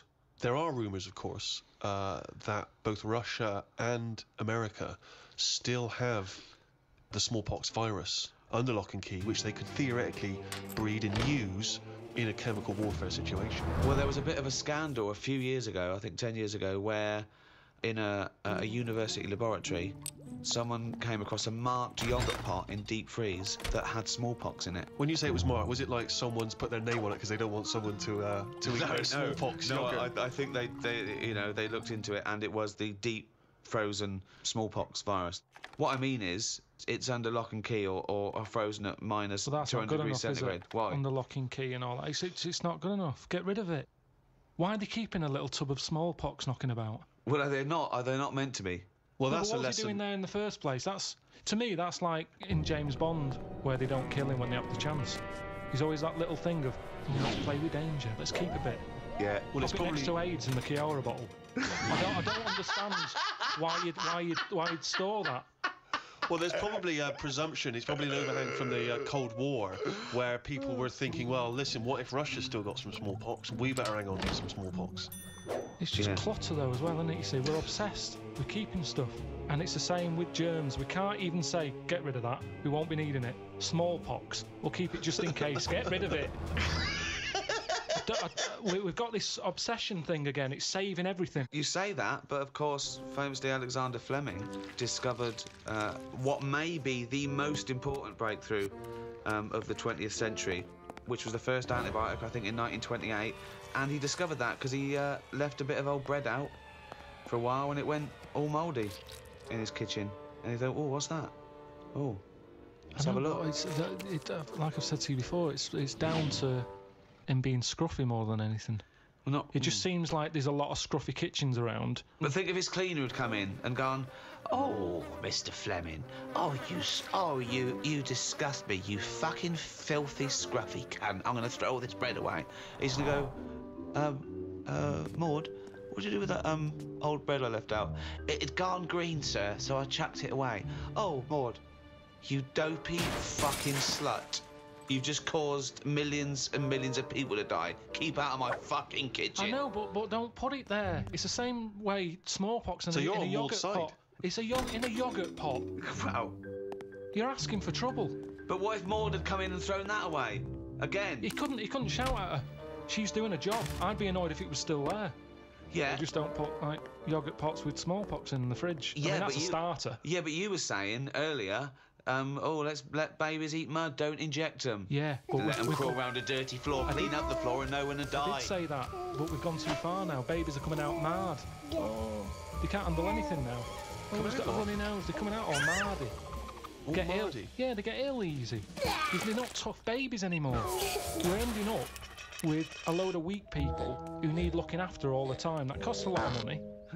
And they can't do anything. They're useless. Now, that doesn't happen in other nature. If a little weak bird is born, you see Bill Oddie saying that won't last. He says that won't last a week. And he's right. You watch it and he says, oh, that third baby that came out, it died. And But he what's was your right. point, Carl, that modern My medicine, point- which can help people live to the age of 75, 80, that it shouldn't be doing that? It should just- let people just die off? Well, here's something, right? The estate that I grew up on, there's a woman there, Yeah. Scruffy Sandra. her name was. I like her already. Oh, it's great. It's so descriptive. Now- She had no chance, even if she cleaned up her act. Yeah. She'd come in looking like Pretty Woman. You go, oh, Scruffy. No, What's so, the point? What is the point? so Fucking the hell. thing is, she used to always get on these buses called dial-a-rides that were sort of like posh taxis. You could call for one, it'd come round to your house. Yeah. and it would pick you up and you'd pay like 50p. But it you would were pick late. up a bunch of other people as well. Yeah, on the way. So it would take ages Oh, to what get a to where you nightmare go. that is. No, it's good though. It's kind of a bit of a day out. Old people used to love it because you'd get to see things. Right. And you'd hear a call coming in on the radio that Scruffy Sandra's being picked up. Oh, God. And she'd always have loads of bin bags with her for some reason. Now the thing is, Well, she sounds clean. she stunk. Well, she's taken out the Was bin she bag, though. homeless? No, she wasn't homeless. No, she used to just she just didn't bath and that. She just stunk. But the weird thing is, Why do they call her Stinky Sandra? she never was ill. Right. People didn't sit next to her Yeah. because she stunk. Yeah. Now, because of that, anyone who might have had a bit of flu or a cold never sat next to Scruffy Sandra Right. because she stunk. But that was good. That was like a protection thing for her because she knew that because she stunk, no one wants to sit next to her. She wouldn't pick up the germ. Right. Now, but this is quite... Your point is, in order to fend off illness, you have to not bathe. And so you stink. So you're saying that it wasn't that she'd built up an immunity, it was that she stank so much that flu wouldn't come near her. This be is a lot such of a you. specific example. It's not applicable in any other scenario. There's always colds, there's always flu. It's whether your immunity is good or bad. That's interesting, isn't it, that more sort of colds are spread through shaking hands than people, just taking in the air. That's why some sort of germaphobes don't even shake hands anymore. Yeah, well, that's going too far because they're going to die or something. You can't be that paranoid. You've got to get on with your life. Loneliness. And it's good to feel ill because when you feel better, you appreciate how good Doesn't you feel. make any sense at all. It's good to feel ill. Doesn't make any sense at all. No, it does afterwards. The other weekend when I was ill, I don't know what was up with me, but I got something. Symptoms? Went to the toilet a lot, felt sick at the same time, got a sweat on, felt weak, had the shakes. Just a bug, yeah. Lasted probably about 24 hours. After that 24 hours, you go, oh, I feel good again. It's nice to feel good again. And it makes you appreciate how good you feel. Now, sometimes I don't know if I feel well. It doesn't make any sense at all either. What do you mean sometimes you don't know whether you feel well? Because I've been in my body for years. Here he goes again. Go on, yeah. Here he goes again. Now, the two minds. If there was some sort of kit that the doctor said, how are you feeling, Mr. Pilkington? And I go, oh, I think I feel all right. And they go, well, do you? Yeah, I don't know. And they go, well, step into the machine, right? Get into the machine, and if he could somehow transfer my feeling into his body so I could feel how he feels, and then he can feel how I feel, and he'll go, oh, you're not well at all. Your heartbeat's irregular for a start. You're a maniac. This is... I No. don't know what's going on here. Because- Why don't you you just get used- accept that if you feel well, Because you don't know if you Hang feel on, let's well. get this machine built. Sorry, why are people bothering studying AIDS? We got to get this machine built. Listen, this machine could do a lot of good if they could do it. Why? Because some people, you hear about people who go, oh, I think I've got a bit of wind. Before you know it, they drop down dead. Right? Because they didn't know. They just, well, didn't Mr. Jones have a sweat on, Mrs. Jones, before? Oh, yeah, he did, but he always had a sweat on. Well, didn't it bother him? No, he was used to it. It happened for years. Why didn't you come in? Oh, So, he and felt what would all the right. machine do again? The machine would make my doctor Yeah. feel like me. So because there's too Mr. many ill Jones went to the people. doctor and said, oh, I've got a sweat on, right?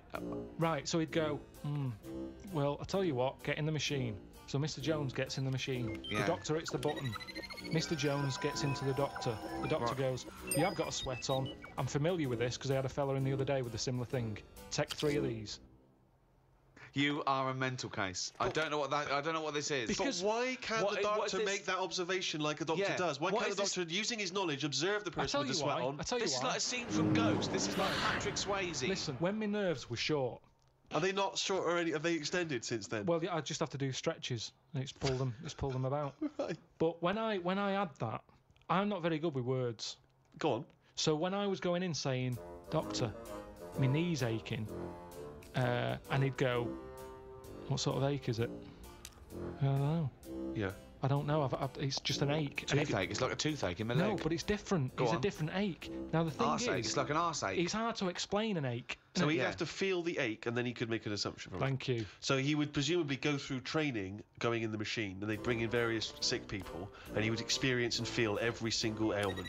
Great. Yeah, but over. Doctor, I'm going to let you know now what a swift kick in the bollocks feels like, just in case you ever have to diagnose that. Oh, you God!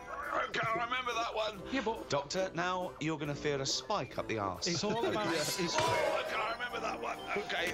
No, Doctor. couldn't I just wait until the man comes in with a spike up the arse? No, you got to tell you so you know But when I you reckon I feel could it. assess it if he's coming, he's got the spike up his arse. I'd You've be got able to to tell. experience everything before someone comes in and gets into your body like Ghost, and you'll know what it is. Hey, listen, let's not dismiss this idea out of hand, of course, because you'll famously remember, Rick, that Carl had the idea of a man who can grow backwards.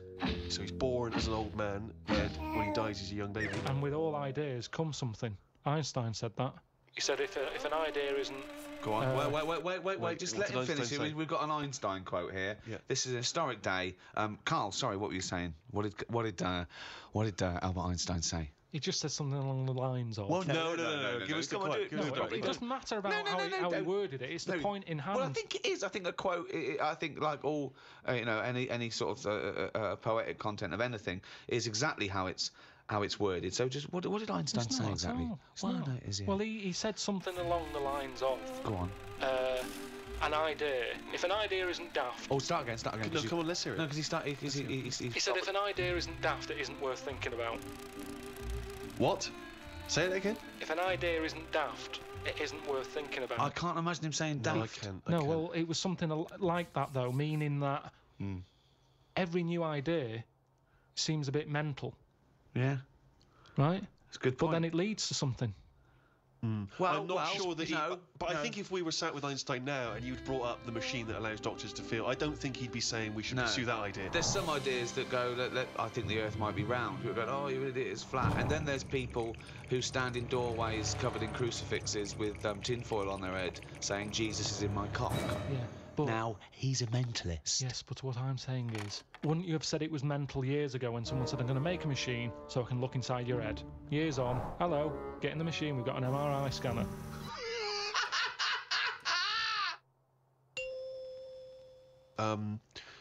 You may obviously be aware, Carl, that the first contraceptive diaphragms centuries ago were citrus rinds.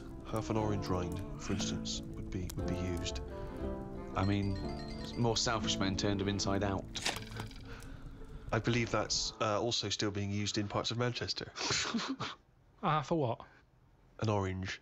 Just think of your head. And it worked. Well, we don't know at this juncture. I mean, maybe.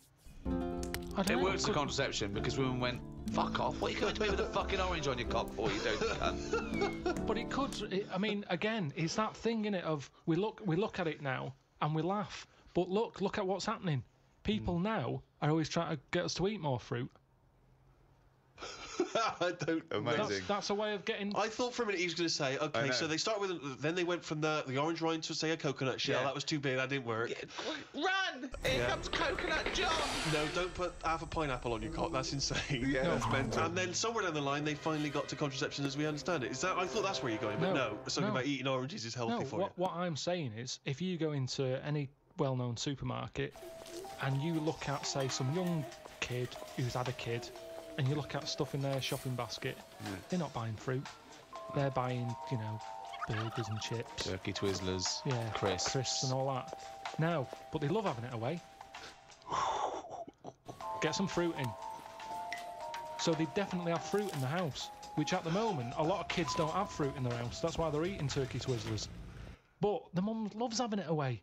So she would have loads of fruit in. So if she everyone's was, happy. If the she kids was are using eating an fruit. orange for contraception, she would also be giving the kids. Well, you wouldn't waste so half it. the orange she'd give to the kids, and half the orange she'd stick up her fanny. Yeah, a treat for everyone.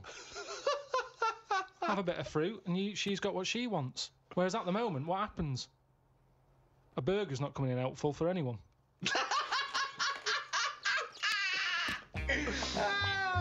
If you want me tonight, pop a sesame seed bone on your cock. Take out the fucking pickle. No one likes the fucking pickle up the fanny. Oh, he's a bloody romantic. He popped a plum roast sausage up my fanny yesterday. He loves me. Oh, fuck no. Modern man, in a sense, with all the technology we have, can play God. And this is something which is huge now. A lot of ethical discussions about things like stem cell research. Should we be interfering in what should be a godly terrain? You say no straight away. Straight away, no. I think they're sort of like messing about now. I think that's the problem. We've got the tools and they like to use them. And that's what happens. I've got a sander for Christmas. And I can't wait to sand stuff. I can't even think of enough things that need sanding. But I want to use it. And Not scruffy sander. And that's the problem, innit? If you've got the tools, you can't have the tools and say, pop them in the shed. Well, no, I don't want to use them. Got a new tool here. Right, sand the shed down. That's the problem, innit? All these, medical people. That's what happened in the Hulk, innit? Yeah, well, again, that's. I was just gonna say that is a work of fiction. The Hulk. Yeah, but with all fiction comes the future. Yeah. So, certainly in science fiction. But the problem is, this is what I say is the problem. Go on, no, this is a... Is it a quote from someone? Let's sum it up there. Carl, shoot me. People are living too long. That's not a summary yet. Summary up. I have one more go. So, this is the real one. Yeah. It'll be something like, today's cure is tomorrow's headache. It's alright? That's alright. Because what I'm saying there is... Go on. We can come up with stuff. We can come up with a tablet to get rid of headache. Tomorrow, your headache's gone. Your legs hurting. So today's cure is actually tomorrow's leg ache. So today's cure is tomorrow's leg ache. Yeah, but ages ago I said to you, don't solve problems. Yeah. Because a problem solved is a problem caused. I'm gonna die. I'm gonna die. I don't remember that quote.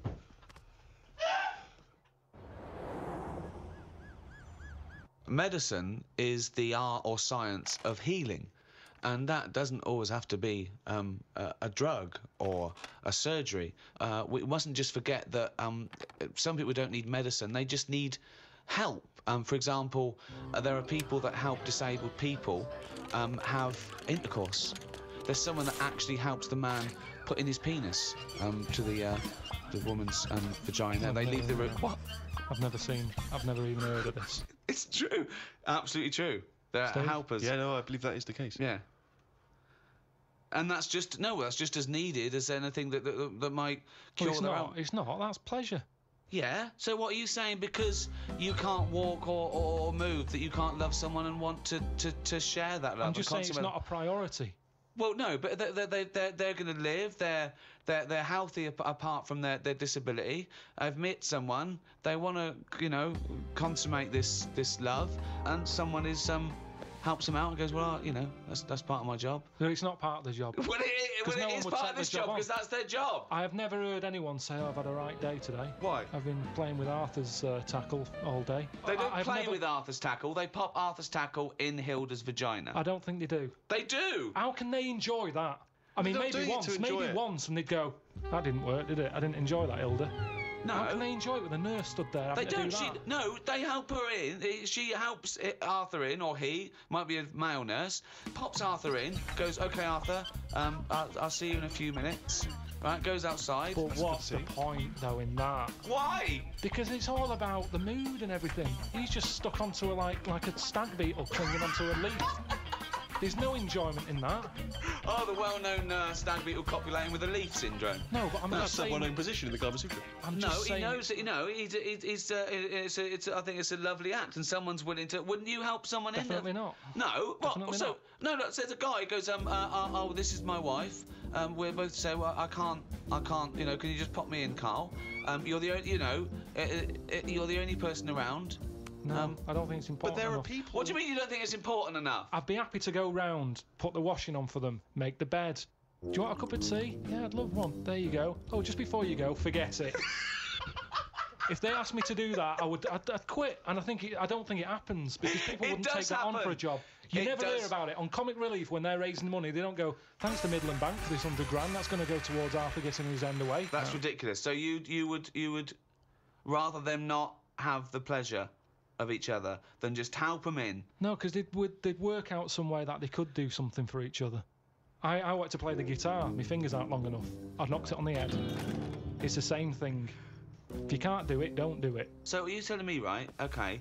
Supposing there's a little fella who's got no arms, no legs, right? Right. Little Bob. Okay. There he is.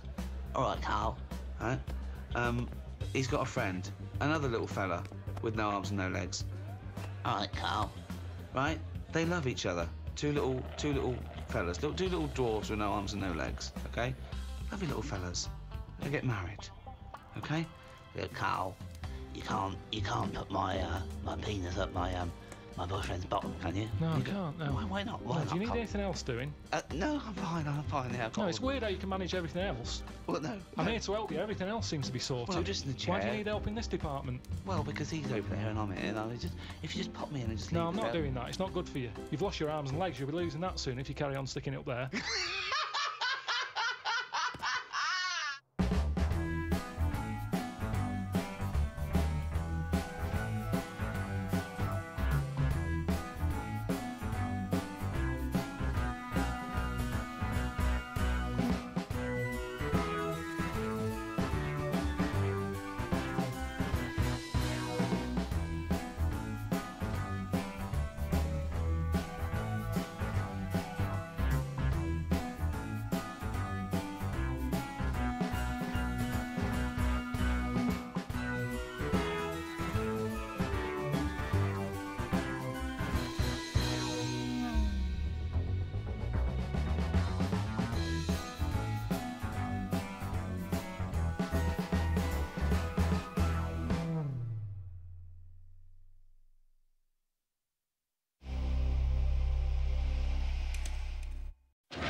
For the past few years, Ricky Gervais, Stephen Merchant, and Carl Pilkington have been meeting regularly for a series of pointless conversations. This is one of them. Testing. Is that all right? Hello and welcome to the Ricky Gervais Show with me, Ricky Gervais, Stephen Merchant. Hello. And the little round-headed buffoon that is Carl Pilkington. All right.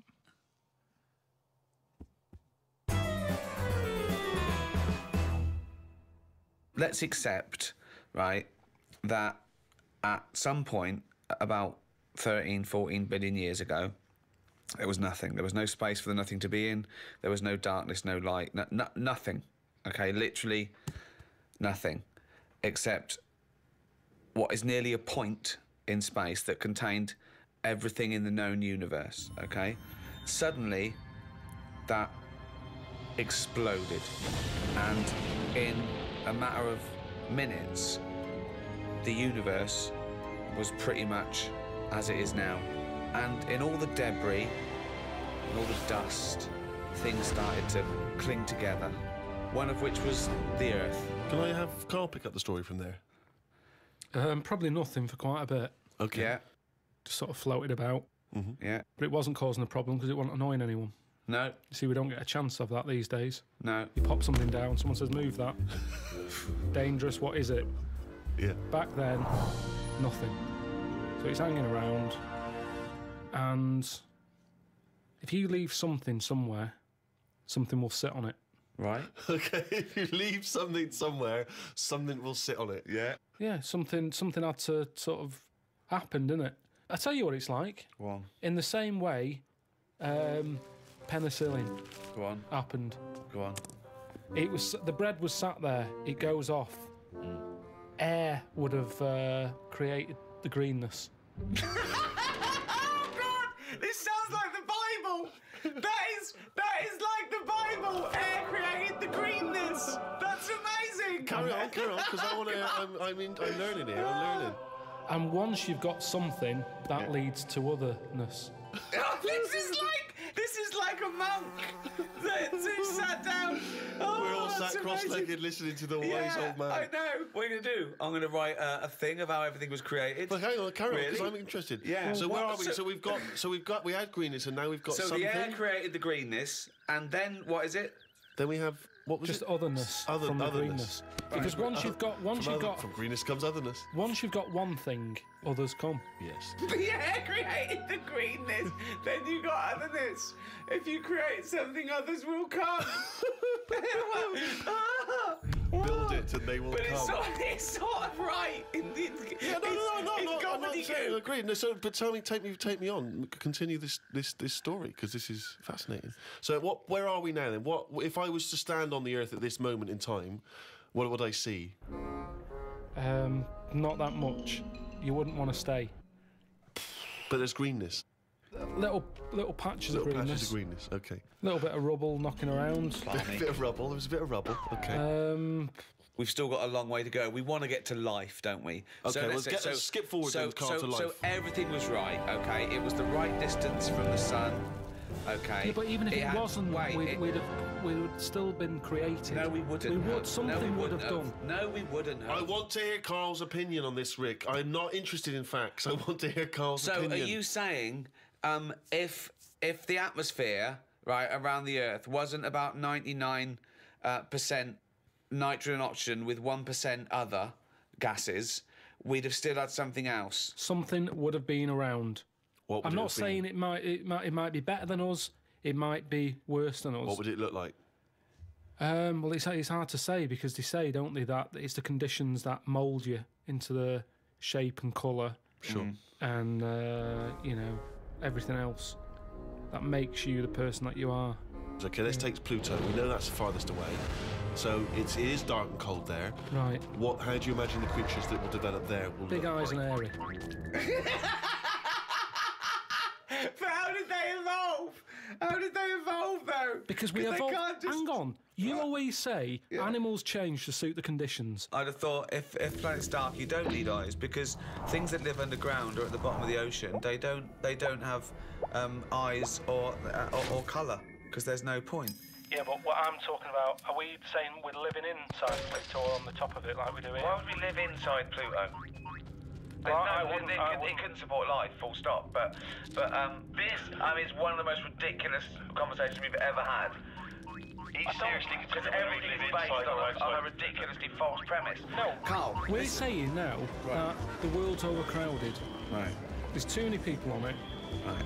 We're running out of houses. People are living in basements. Now that's only one step away from being molish. We're already going underground because we're running out of space. Being molish. Okay. Yeah. Right, come on. Let him, I want to hear his point. Is that like being Amish?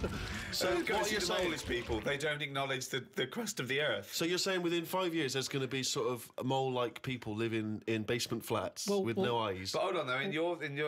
According to you, the lower they go, the colder and darker they go, the hairier and better eyes they'll have. Well, it depends now. I was only saying saying they'd have better eyes if they're on a dark planet where they're outside, so they still have to look out for things that they could trip over. if we're going underground. walking around. They're so concerned.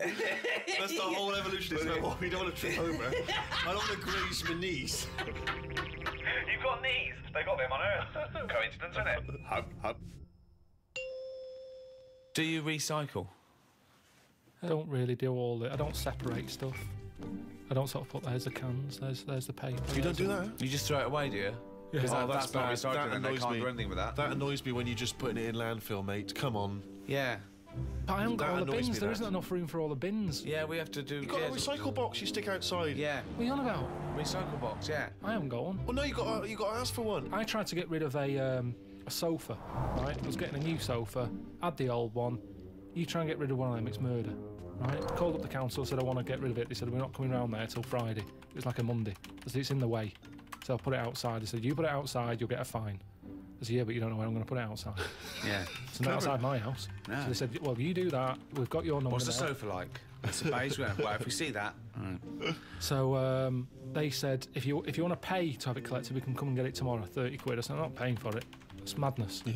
So hung up, annoyed, called my dad up, He said, oh, I saw this thing on the telly saying that you can donate your furniture to people who haven't got a sofa. Look it up on the internet. So I looked it up. There's a firm that does it. Right. Right, cheeky sods. Called them up, said, I've got this sofa here. I want to donate it to someone who hasn't got a sofa. He said, oh, what's it like? Is it in good condition? Yeah, it's all right, yeah. Well, why are you getting rid of it? I said, because we've moved into a bit of a bigger place and the sofa looks daft in the corner. It's too small, so I'm getting a bigger one. There's nothing wrong with it. How big is it? How many people does it sit? So it depends how big you are. You can sit 2 people on it, but it's not the comfiest. But it's in good condition. It's none of your nonsense-like stuff. It was expensive when I bought it. He said, right.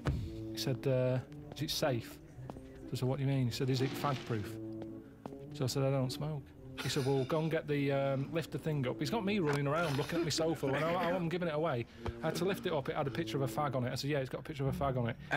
Could I just point out, fag is a slang for cigarette. When he says, is it fag-proof, he's not going to open the cushion and someone's go, it's me! So I should explain that straight away. So anyway, it turned out it was fag-proof. They came and picked it up, took it away. That was that. But look at the hassle. Look at the hassle it takes to get rid of something. And then they say to you, do not be dumping stuff on the street. You know, it's that thing of having to wait for certain days of the week, and you can't always keep hold of something till a certain day of the week because it's big. A mattress is one of them things you can't get sort of rid of. Or you can't stick it somewhere because it's in the way. It's a big, clumpy bit of furniture, isn't it? Yeah. It's not a bit of furniture, really, a mattress, but I know what you mean. Well, it's a new sideboard. Yeah, don't lean on it. It's a bit spongy. What do you keep in it? We can't keep anything in it. It's just full of springs and stuff. No, but you know what I mean. It's a piece of furniture, to be honest. Well, it's part it should be on a bed, to be honest. It's part of a furniture bit, isn't it? Did I tell you that time when? I don't think you could even ever count a mattress as a piece of furniture. Of course you can. It's functional. And where do you stop? Is a pillow a piece of furniture? Is a blanket? Oh, a nice bit of furniture you're wearing. They're my trousers. They're furniture if you pop them up against a wall. Did I tell you that time when we first bought a flat? Go on. Bought a flat in Manchester, right? And yeah. You know, when you first buy a place, it's expensive, isn't it? And it's a big bit of furniture, a flat, isn't it? So, you know, we bought a sofa, we got a table. Sorry, you don't mean you bought a sofa, you ended up with a table? No. You bought a sofa and a table. Yeah. Now, I didn't know. Suzanne sent you to buy a sofa and you came back with a table. Now, back then, I wasn't as wise as I am now. Fucking hell! Oh, what was he? Some snot in a jar.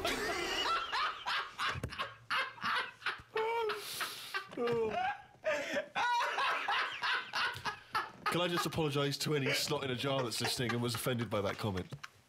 All right. So I ordered a bed.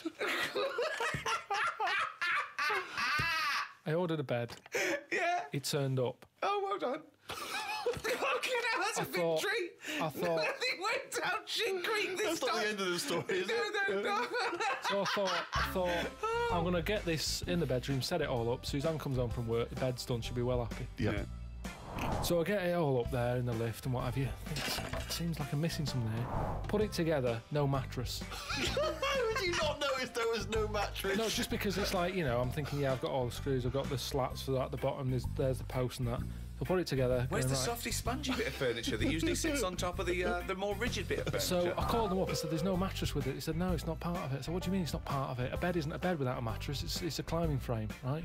So they said, you know, you can buy one. We have got them in for that thing. But it was like 400 odd quid. And I don't know why you're telling me this. I know this. I've walked beds. I understand this is how it works. The mattress isn't a bed. No, the bed is something else. Yeah, but that's wrong. You cannot use a bed without a mattress, is what I'm saying. So don't sell it without it. No, but some people replace the bed frame and keep the old mattress. That's fine. Once you've invested in it and you go, oh, will I buy a new bed or will I just buy a new mattress? Fine. Well, they're not going to keep selling beds with new mattresses in case you've already got a mattress. What? A bed and a mattress without any pillows and blankets is no good, but you don't expect that to come with it. At least you can sleep on that. You can sleep on a spongy bit. You can chuck a coat over you. You can use a cushion off a sofa. Thinking some fuckwit might buy it without the mattress. We better include it. So anyway, I was like, oh, I didn't think of this. I didn't think of this. So I called my dad up. I called my dad up. Dad, it's your fuckwit's on again. All right, son, how's it going? What have you done? Bought a bed without a mattress? Oh. So I said, listen, I've bought that bed. There's no mattress on it. Can you get us one? So he said, "Oh, I'll have a word. I'll call around." Right. So he calls back like an hour and a half later. He said, "Got your mattress. Go round to Alf's." Alf is me sort of uncle who isn't an uncle. All right. He's the one who I've told you about who had 2 tellies, one that worked picture-wise, one that worked on the sound. Slept in a rubber dinghy, right? Now the thing is, I remember Alf, he said, yeah, we've got a mattress, come and get it. So I go round there. Why doesn't he sleep on the fucking mattress if he's got one? Why does he sleep in a fucking boat if he's got a mattress? He's terrified of flooding. Yeah. I get there and it's in his van. Right. Drag the He's mattress driving on. around with a mattress in the back of a van. What is he, a fucking serial killer?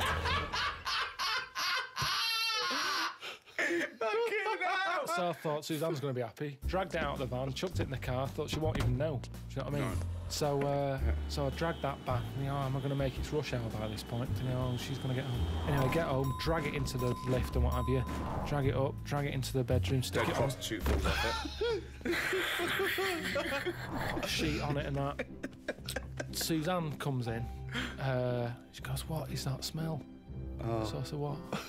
She said, "It's like oil and diesel." But hold on, why didn't you smell it? No, it doesn't make sense. I think I just sort of got used to, maybe because I got in the back of the van, smelt that, thought that's in the van, then I got used to that smell. Yeah. It's in the back of my car, folded up. I'm concentrating on trying to get this bed made before she gets in. Sure. So anyway, she's going, "What is it?" I said, "I've got this off Alf." She said, "We can't have that." She said, "You know, it's a new flat, nice clean flat and everything. We've got this old thing that stinks. Get rid of it." It was murder getting rid of that. And I had to tip it. I went round the back of some supermarket and left it there. Because you call Fly around... tipping. Illegal fly tipping. Well, no, because I think it's illegal and bad when you're chucking it out, say, at a bus stop or somewhere on a high street or something, and people are going, "That looks a mess." I chucked it near the bins at a supermarket. I'd gone out of my way. I thought, where is this not going to be offensive? Why couldn't you just go down the tip? I think I did try the tip. Oh, no, there was a massive queue. There was a massive queue. Laziness, Rick, A queue at the tip? A massive queue. I Where remember was it this? now. Oh, Stretford. laziness then. Stretford, that was. Why I is there remember. a queue for the tip? Don't know. I remember, yeah. I remember driving past it and I haven't got time for that. And that's... So don't go on about you couldn't get rid of it. It's because you couldn't be asked to queue up, you lazy bastard. Couldn't get rid of it. But what was he thinking? Why was he panicking? One, why did he get a bed without a mattress? 2, why does he call his dad to get him out of mattress-related problems? His dad goes to Alf's got one in the back of a dirty old fucking van. Oh, wait, that should be all right. No, but the thing is, what I'm saying is, when I was in that bed shop and I'm going, "Oh yeah, good bed, I'm sitting on it, I'm sitting on a mattress with it. At no point did he say, "Now, have you thought about what sort of mattress you want? Have you got orthopaedic problems or whatever?" That didn't come up. He said, "There's your order, there's your address. I'm not a bed man, I go to the bed man to get bed advice." In the same way, same problem here. I've had work done recently with... Dad, what? How to get rid of a body? Let me call Alf. I'd work done recently, right? Bathroom retiled. Yeah. Right? It's been a nightmare. Polish fella. Right. Not a word of English, which makes it hard. I've got him in as a professional to do it. He's sticking grout down the toilet. You know, and after they put like the grout in the tiles to finish it off, anything that's left, he didn't put it in the bin and dispose of it properly. He stuck it down the toilet. Yeah. And now it's there, the grout's there at the bottom of the toilet. Is it really? Yeah, with a screw in it. Well, you can drain it, can't you? You can turn the water off, get rid of it, drain the water No, off. it won't seem to go around the U-bend. Well, no, Stuck you'd there. get it out there, you'd dry it off, wouldn't you, so there's no water in there. Well, just stick your I've hand pushed in. a lot Get of... your hand in there. Why don't you put a Well, last time I glove? did that, last time you called up when I had my hand down a grid and you were going, "What are you doing? Get someone out to do that." You called up here, I was up to my shoulder, Steve, in like glunge. What annoys me, Rick, is he makes up his own words. Well, I'm going to use that for Flanimals, mate. Do you know the carrier bag problem? Sure. I was in the supermarket, and it's that point when they turned round and said, "Do you want a carrier bag?" And I said, "Yeah." I bought like milk, loaf. I think I bought some pikelets. Some what? What's a pikelet? It's like a thin crumpet. I think you told me that before. I've forgotten it. There's a word I'd get rid of. Pikelet. There's a word I would get rid of. Thin crumpet. I've got time to say thin crumpet. I do not need a specific Thin word. crumpet. But These, that's not a crumpet. Why? Too thin. Call it a The thing pikelet or is, fuck off. I'd spent over a tenner anyway, right? Right. I get to the till. What? Can you make a pikelet by squashing a crumpet thin? It's tough What to... if- I've tried on, that. What if you cut one in half? No, it doesn't. It's not the same. No? I've tried squashing a thick and crumpet. dense is a crumpet that you need a thinner Depends one. where you go. They've got thicker. I'm not enjoying the thicker crumpet at the moment. Why? Because the outside burns and the inside does nothing. It's like eating dough. I've cut them out of my diet. Have you? Yeah, Well, no, you I'm go straight to Pikelets now, is It's it? also because it's not the 1950s anymore. Yeah. So I bought all this stuff. It's over a tenner. She said, "Do you want a carrier bag?" I said, "Of course I do with all this, you know." She said, "5 pence." I said, "You what?" She said, "5 pence for a carrier bag." I said, "I come here all the Good. time for the pikelets." No, I'm right behind this. Right behind this. Why? Charging for carry bags, Yeah, it makes you absolutely. think, like- Lazy bastards. I take carry bags down to the supermarket every time I go down there. Yeah, we've got a drawer full of carrier bags. I use Well, reuse them. Steve, can I just put a question in? Go on. I do normally. I reuse them. But I didn't know. I was on my way home from work that day. Fine, but Suzanne this is the called problem. up. So be it. So- That's Come you on. bought Come paid on. through the nose. 5p, otherwise you carry one with And you. you got another one. And you got Right, so I said, how's that going to help? How's my 5 pence going to help the environment? Typical. That is the attitude. That sums it up, Yeah. doesn't it? Well, Sums at it least up. it goes What can I towards do? something else, doesn't it? It's It's just the making you think. turtles. It's the turtles. Right? She said. Yeah, turtles. That's right. They get caught up in them. Yeah, terrible. She said. They think they're a jellyfish, and they go, they swallow it. Yeah, and choke. So I said, right. So it's all right. I can kill a turtle, can I, for 5 pence? You're not that bothered then? Why do you want to kill What? a turtle at all? Because if carrier bags shouldn't be out there, Yeah. ban them. But don't say you're killing turtles with free carrier bags. If you want to kill a turtle, 5 pence. Oh, well, there you go. There's 5 pence. I'll go and kill a turtle. That's what's annoying me. It's not compulsory though, is it? But what they're saying is that 5 pence goes towards something, doesn't it? She said, we can't give you carrier bags anymore because you're killing turtles. There's no way. She said, we can't give you... Carl Pilkington, stop killing fucking turtles. 5 pence. All I'm saying is, if carrier bags are killing turtles, stop making carrier bags. Because the thing is, I can afford 2 carrier bags. 2 turtles are dead since I've been going in there.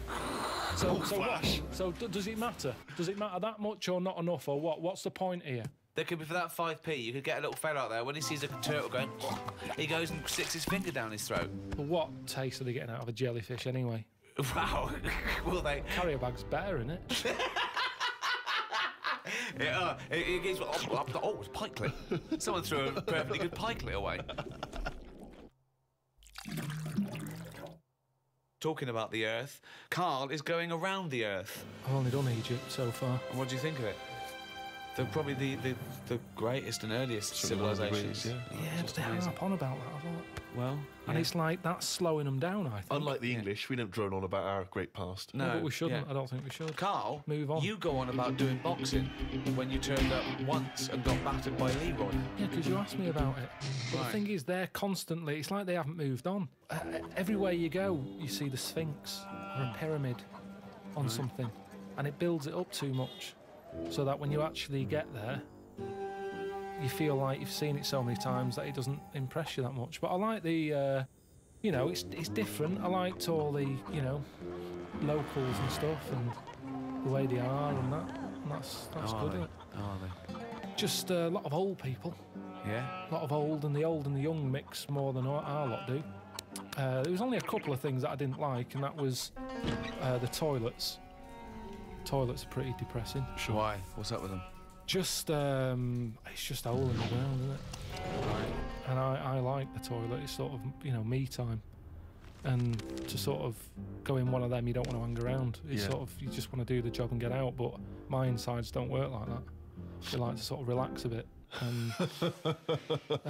And you can't do that there because you've got flies whizzing around your head. And there was one time when we were out and about and I'd had a bit of hummus or something, because that's, you can't get away from all that. I'd been dipping my bread in it and I suddenly thought, oh, my belly feels funny. Got to find the toilet. Cut through this market. Didn't know one was there, but you sort of smell it. It's like, I'm getting close to one. Yeah, it stinks. Go in, there's like a fella sat there, really old. He must have been about 93, about 2 teeth. Sat there with a rag, and you have to pay him to use the toilet. What's the rag for? He doesn't wipe your ass for you. I don't know. But Well, the did he or didn't he? toilet's never been cleaned by the looks of it. I had to give him like £5 Egyptian, whatever that is. I don't know how much that is. But I don't know what he's doing for that money, because the place had never seen a mop. So I go in there, open the door, and it's like one of them holes in the ground. I go, oh God, can't use that. Push the next door open, that's the same. You know, get to the end one, open it, normal toilet. All right. Ding dong. Brilliant. Sit down there, do what I do, look round, no toilet paper. Oh He's waving the rag over the top of the cubicle. Yeah. More money. no. £10. So I'm thinking, oh God, I'm thinking, can I just get up? Because it was quite a clean, you know, I thought if I It had was to, quite a clean drop. Sure. yeah. So I'm thinking, Don't oh, they use water though? Don't they use? well, they water? have a hose pipe, yeah, Yeah. but I didn't fancy that. Well, that's cleaner though, isn't it? A hose pipe, really getting a proper it's wash. heck, Why? heck. How can it be? Why? Because that's just gonna, that's not gonna clean it properly. It's gonna get rid of some bits, isn't it? It's like when you clean a car, yeah, use a hose, but where's a sponge? Sure. So, Yeah, So- that's true. Oh God! You rinse off a plate, but then But you I always just- give it a little wipe Exactly, as well. but I like it. That's when the bloke knocks on the door and goes, "You need sponge?" Yes. so I'm in there, I look at the door, there's no handle on the door. So I'm trapped in there anyway. Someone's nicked the handle. So I can't open the door. I'm sat there, there's no toilet paper. I'm calling like the people who I'm out there with. Did they bring you some toilet paper then? No, well, they got it from the fella with the who you pay the money to. He had a should have supply. paid for some on the way in. I think that's what you do. But they don't give you a full roll. They give you like a strip, Right. which I'm pretty wasteful with toilet paper. well, it's I made you prefer learn, to do a good job, use it up, replace it, rather than 5 sheets. I've never done that in my life. Right. So my brother taught me something. When he was in the army, he said you used to have to sort of put your hand through it, get it all, then use that paper to get it off your hand. What? When you're in the army, Yeah. they're taught survival techniques. Right. And they said if you're caught with very little toilet paper, It's a survival technique. Yeah. not like- yeah. What did he die? Died of a dirty arse. Hold on, wait a minute. Right, what is this technique? you get the toilet paper, Right. use 2 sheets, Right. fold it over. So you've got, normally to 1 sheet is 2 ply. You've got Right. 4 ply in Right. 2 It's a sort sheets. of, it's like a bog glove, a bog paper glove. Yeah, so you put your hand through it so you make a hole. Yeah. What do you mean? Make a hole? Make a hole so your hand goes through it. Yeah. Then you can wipe your arse with that. What, And with then- your hand? Yeah, and then the toilet paper that's left, you pull it off like that and you wipe your fingers with it. So you've still got shit on your hand? This is horrible. Yeah, but Why don't you just wipe your ass with the toilet paper? Because you've only got a couple of sheets because you're in the jungle, right? And it's survival. Hold on, though. It's almost survival, Rick. So what's the difference between don't know. wiping Maybe you your got it ass wrong. with your hand and trying to get shit off your hand, or wiping your ass with the toilet paper and putting your fucking trousers up? I don't know why this is a technique. That's some sort of mad sergeant's idea. What I do, boys, is I like to smear shit all over my face and then use the one sheet of toilet to wash my face off. It doesn't make any sense at all. Should I suggest something for you? You like wiping your ass with your hand. You don't like paper and water, you like a sponge. One of those big foam hands that you see at sporting events. So you just go in with that, like Kenny Everett. You go in there with 2 big exposure. You sit down, you wipe your ass, you just leave them up, you just leave and them then there. you can cheer about it as you leave. But everyone will know. Be careful with the giant sponge finger then, it doesn't go up the arse and cause damage. That is a problem.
For the past few years, Ricky Gervais, Stephen Merchant, and Carl Pilkington have been meeting regularly for a series of pointless conversations. This is one of them. Testing. Is that all right? Hello and welcome to the Ricky Gervais Show with me, Ricky Gervais, Stephen Merchant. Hello. And the little round-headed buffoon that is Carl Pilkington. All right.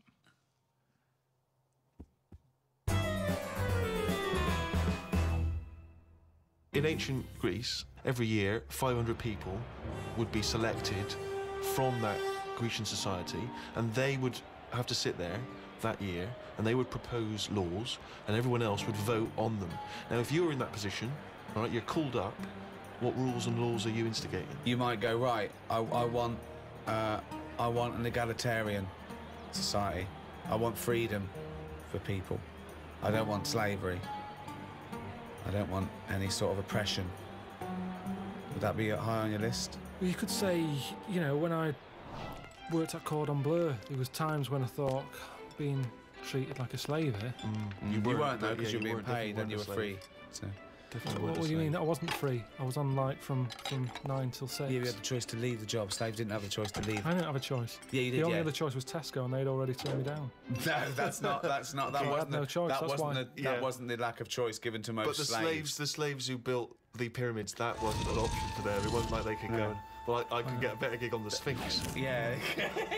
Yeah. I'm just saying. No, you're not saying anything. You're saying absolute drivel again.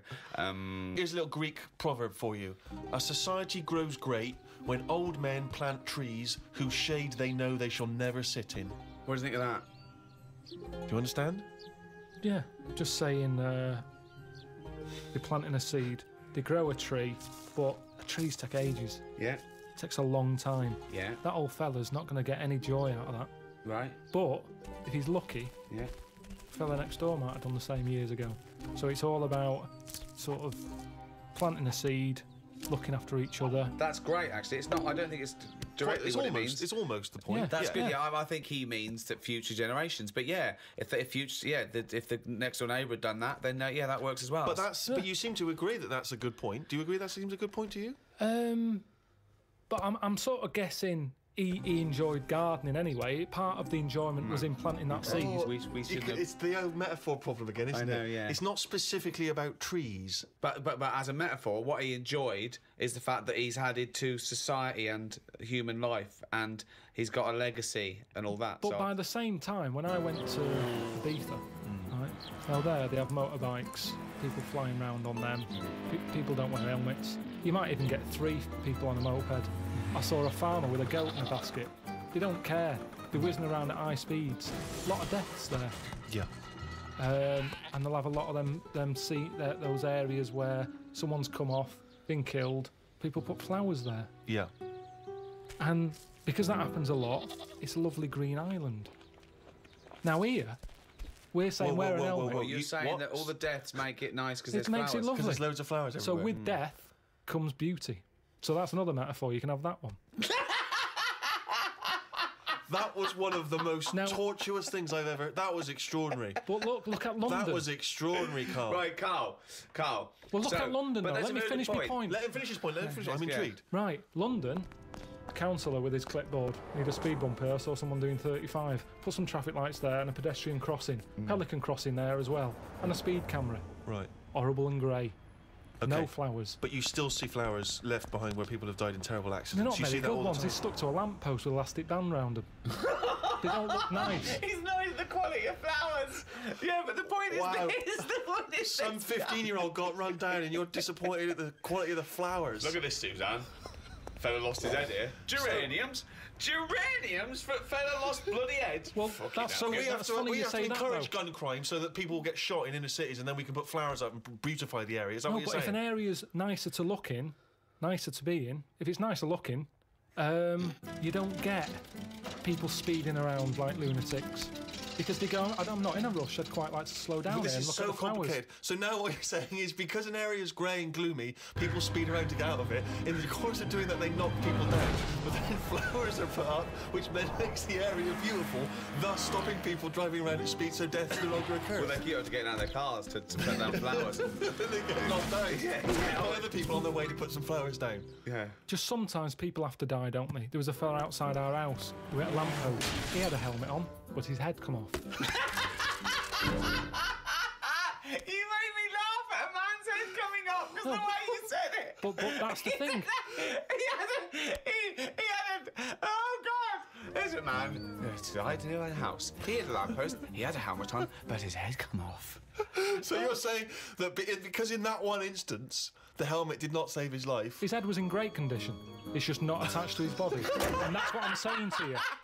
Sometimes people have to die. How far do you take all this stuff of you know, safety gear and slowing down and wear bright clothes at night? And it's just too much. Very important point, you see. Do you think someone should be made to wear a crash helmet? They're only hurting themselves. Crash helmet. I don't think you should get fined for not wearing one. But don't forget, we're not just protecting him. He could be a father with 2 kids. So you're going, oh, let him, if he doesn't want to wear a crash helmet, let him get brain damage. Is that what you're saying? I'm just saying, we're over the top in this country. No, but when it comes to that sort of if you're thing. saying no, if he doesn't want to wear a crash helmet, let him not wear a crash helmet. He smacks his head in. He's a vegetable. He's like that, sitting at home like that. And yet the 2 little kids come to you. You're in charge, don't forget. We've put you in charge of society here. And they come to you, 2 little kids, they go, President Pilkington, What? why did you let my daddy not wear the crash helmet? I didn't. We paid. We put leaflets through the door. We had adverts on the telly, Sunshine. Yeah, but why? It's your dad's fault. But why wasn't it compulsory? Because he wanted. It's not the world we live in, Sonny. Yeah, now I haven't got a daddy. Has he got an helmet at all? Have you seen an helmet knocking about? No, he's a vegetable now. Yeah, he didn't want to wear a crash helmet, but why didn't you make him wear a crash helmet? It wasn't just him, it was us.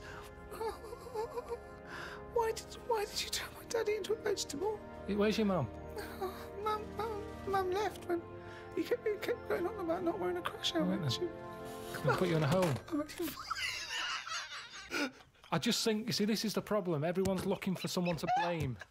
Yes, but this is interesting though, because you were particularly callous to that little 4-year-old boy who seemed so sweet and adorable. Yeah. But why wasn't he giving this stick to his dad? Well, his dad's dead. He's a vegetable. He's dead. He's good as dead to him. His dad went within the law. It was not the law to wear a crash helmet anymore, because you said, forget it, I don't want a nanny state. I don't want... If you wear a crash helmet or not, he wasn't a responsible parent. He hadn't thought it through. But this is your job. Some people aren't responsible. Society keeps them on track. This was you were in charge. You should have made him wear a crash helmet. He had 2 kids. We've heard from one of the kids. What's the other one's attitude? Is he younger? He's a bit younger. Is he even younger still? Yeah. President Pilkington. My brother's crying now because you shouted at him. I wish you'd have made my daddy wear a crash helmet. Why didn't you make your daddy wear a crash helmet? Well, he won't listen to me because I'm not in charge He didn't listen to me. Yeah, He seems like a bit of a numbnut, to be honest. No, he did listen to you. What did he do because for a you made a living? new rule saying people don't have to wear crash helmets. Right. What, and he listened to you. Did he pop shoes on in the morning when he went out? Or did I need to be here to tell him to do that as well? No, there's certain Oh, things so he has you got just- some common sense then? Well, there's nothing. Oh, right, interesting. So he can be bothered with his trainers, but he can be bothered with helmet. I haven't got a daddy. Jesus. Why can't they just put a leaflet through saying, hello everyone, use your common sense? Yeah. That's all I'm asking. That's what I'd say if I Because was some people president. don't have common sense. Everyone's some got people common are sense. fucking idiots. Yeah, mate. It's not my fault That's then. why that's Not why my there is a fault. government. If we let people, well, they'd be fucking idiots. Well, it's what we've talked about here. Social responsibility. This is your approach. I wash my hands of the whole affair. Yeah, I'd hope that the people who don't wear an helmet sort of they do themselves in, and that's cleared them off. That's one problem sorted. So you think you're being Darwinian? You're thinking survival of the fittest. The idiots will soon, but they don't, because they're not just the victims. The dead person isn't the victim. We've talked about it before. You know, people who smoke know that it's dangerous, but why is that still legal? And yet people know that and they still smoke. Fat people know that they're going to get out of breath and clammy, and yet they still eat more. But because that's what I'm saying. Why don't we stop fat people eating? If you've got a smackhead and you really love him, you intervene, you grab him, you put in a cupboard, you go, you're not coming out. He goes mad for about a year, then he thanks you for it. Yeah. So lock fat people in a cupboard. And just can't put get 'em carrots in. under the door. What?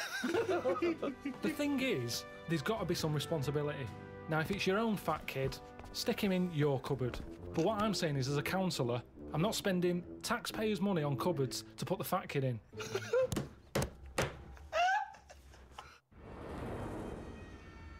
Obviously, in China, you can only have one child, can't you? Is that something you feel we should bring in here? Yeah, I think we've got to. I don't know about one kid. I just sort of concentrate on who can have a kid, as Okay. opposed to, you know, if someone's got a load of money and they're good at looking after kids, let Madonna have as many as she wants. But if it's someone who's but then... So social engineering you want to do Yeah, there. but hold on though. Well, what this use is- are they then? If you're bringing them into a poor family, what's the point? What good is that for anyone? It's not good for the people who've had the kids. So it's not good who's for the kid who can't have deciding anything. who's allowed to have how many kids? Yeah, Are you but deciding? I was brought into the poor family, wasn't I? What? I was brought into a poor family. No, I'm talking really poor. So, third world. No, What, poorer than that? Poorer than no money at all? I just mean like the people who I've told you about on the estate sometimes, who had that one who chased cars and stuff. He wasn't happy. They didn't care if he was there or not. What's the point? Right. So hang on. So let's imagine So- that Ricky and I are husband and wife. We've come in, right? What's your questions to us to establish whether we are allowed to have a couple of kids? Hello. Hello. Thanks for Me and coming. my husband, we can't have children. Why not? Because he's got no sperm at all. Okay. He had one sperm and it was ridiculous. It was awful. It just came out like a dead anchovy. Right, And what's... you're meant to have 300 million tiny ones, and he had one big one. It was horrible. I had to pull it out. It was like a leech. And also, it was no. I haven't got a vagina, so there was no. place to Completely put it. smooth down there, like an action man. Yeah, it was just that. I don't know, but we love children, and we wondered if we could have a child. What do you do for a living? What do you do? What's your work? I'm a rapist. Right, And I dispose of the bodies. right. Or fill out this form. I should have clarified. A rapist murderer. Fill out the form. He does it in the wrong order as well, I must say. So, no, number of times I've disposed of the body. He said, I hadn't raped that one. I know.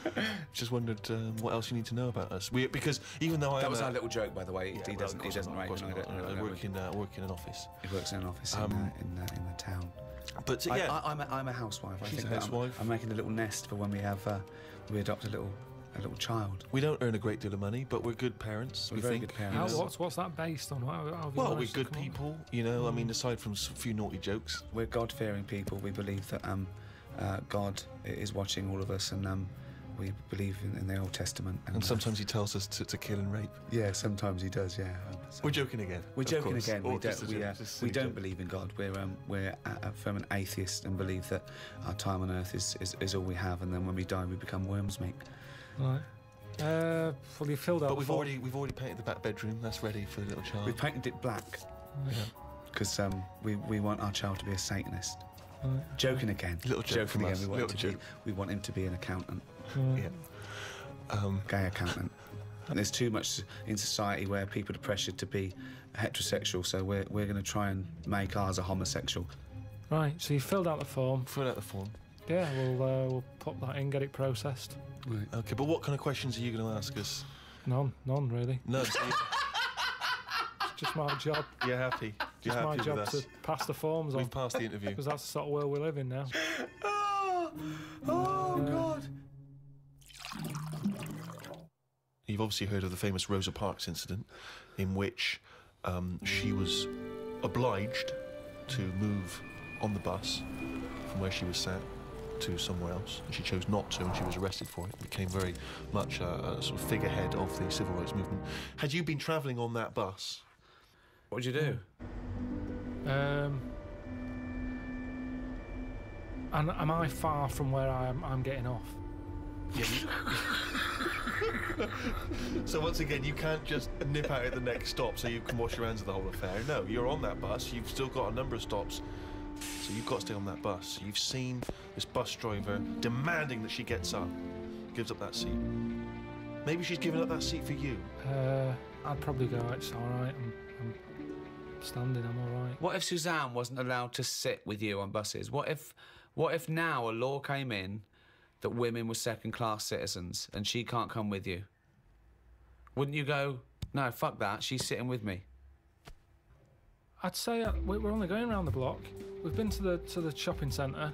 We're only 15 minutes. Can you take that bag with you? Because there's no one sat next to you down here. I'm a bit crammed in up here. There's more blokes on the bus. I'll see you in a minute. Carl, let's put this I mean, obviously, this is too much for your head to... You're on a bus, right, and there's a few white people, and they're... I'm the driver. And they're being racist to a black kid. Right, I'd go, if I'm driving, I'd go, listen, lads, stop that, will you? If you're going to be racist, can you get off at the next stop and do it Well, there? you know, we've all had a tough day. It's the end of the day. We just all want to go home. We've all been working. He's not in your way. He's sat in his own seat. Sit back. Calm down. Had enough. Surely you want to be on the side of right. I'm just doing my job here. I'm sat driving a bus. I'm driving a bus for 30 quid a week here and getting a load of grief off some people at the end of the day. But think bigger than the bus rule. It's not just a bus thing, all right? Just imagine that you're not a bus driver. All right? No, but that's what we're talking about here. But yes, but Ricky's trying to make a point. It's an analogy again. It's about you taking some kind of responsibility that could put you in harm's way. Yeah. That could mean that you've got to stand up to danger or to bullies or to aggression. If someone's attacking Suzanne, she goes, "Carl, help!" You go, "No, I could get her here." Because I know the full story here. But this is what I'm saying about do you mean you know the full story here? Rosie, what's it? I'm just saying, she sat on the bus.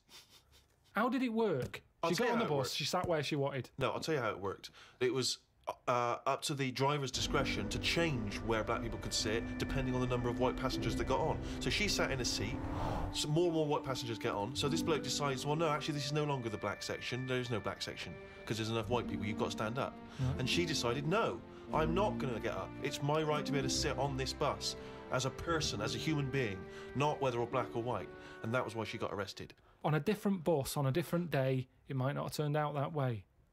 That's what I'm saying. It might have been, you know, someone else who goes, get off, who's been in a right mood, might have been in the pub all afternoon. And she's there going, I'm not moving, and he's fed up, he's up to here with it. Sorry, so she's pissed up now. She's pissed up now. No, the person sat next to her. Yeah. Might have even been a black bloke who's been working hard. And he's like, I don't want this. It's difficult, isn't it? If I was on there, I'd weigh her up.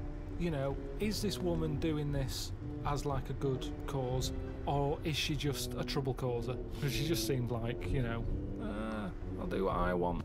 Now that's fine. You'll always get people who do what they want, and they do change the little rules along the way.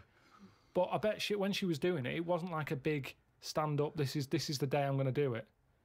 It's just happened to. She was fed up that day. She didn't want to get up. Lazy. She might just go around law breaking all the time, and she's remembered now because she'd made a change about bus seats. But when she got up that morning, did she say I'm going to do that, or has she been fly tipping before she got on the bus? This is what I'm saying. Is she just you know? No, she's not a troublemaker. She's someone who already had a burgeoning interest in the civil rights. I mean, I really thought the Rosa Parks incident was pretty cut and dry. The fact that Carl's managed to find an ambiguity in it is extraordinary. I love it. Tell me something else about Rosie Parks. Oh, for God's sake. I don't know what she's got to do to win you round, Carl. Honestly, I didn't realise it would be this difficult. There was a bit of trouble in our yard the other day. Right. Between a wasp and a cricket. Now, the thing is there any point to this at all, or are you just going to tell us you saw... Are you going to extrapolate some analogy from this? I think so. Okay, yeah, well, let's see. So there's a wasp. Yeah, well, so look at the whole scenario. As you said, sorry, just to clarify, as you said, it was kicking off. Right, okay. Whole scenario. So you're looking out of your window. No, I'm in the kitchen by the sink. Yeah. I'm washing up the few plates. Right. The kitchen door's open. Right. Suzanne says, "Oh my God, look at that! What? There's a wasp and a cricket having a wrestle." I've never seen it before. Right. Wait! Are you sure this wasn't Mexican television and it actually was a sporting people event? dressed up. Yeah. So they're there wrestling, and I was like, "Well, stop them then." So Whoa! You don't interfere with fucking Rosa Parks. Why are you interfering with a wasp and a cricket? Because one, I didn't even know they didn't get on, to be honest. Because they were sort of wrestling. I said, and my hands were wet, so I couldn't do anything. I always overdo it with the fairy liquid. Yeah, sure. So she's there. I say, separate them. Now, so she uses a tea towel, flicks them. Clever. Right. Good thinking. The wasp goes its own way. The cricket's sort of jumping about a bit. But who was fighting who? So I'm sort of saying that is really weird, because wasps are changing quicker than anything else that I keep my eye on. Okay, well that's just your theory and it's not based on anything. Well, I told you a couple of years back I saw one eating chicken. They shouldn't be doing it. So anyway, so now they're causing trouble with a cricket. Whoa, how do you know it was the wasp's fault? This is prejudice. Why do you think it was the wasp's fault? What if the cricket would have started it? What if the cricket's got a society that go, we hate wasps, we hate their stripes. We hate them. If they come here, fight them. If everyone comes down here, fight them. How do you know it wasn't the cricket that started that? Well, I suppose at that time I didn't. but since... Oh, I've had subsequent more. information's Oh, come okay, through. sorry. Okay, So this is anyway, Columbo, isn't it? We saw the... yeah. So I saw all that, we broke it up, the cricket was sort of shaking a bit. Definitely not! Definitely not! It was shaking a little bit. Yeah. So I sort of prodded it, put a little leaf over it because it was a hot day. Thought I'd put a leaf there so it doesn't get overheated. I love I'll this. keep an eye Like on it's it. done the marathon. It's got a little. It's got Mars on the leaf, written So- on the leaf, and now it's just walking over the little medal. So Suzanne, I'd leave it for a bit.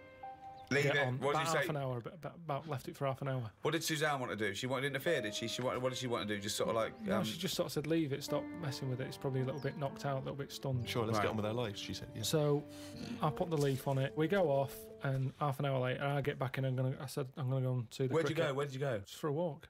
So I've been out, back in, have a look. Cricket's still there. Noticed one of its legs gone.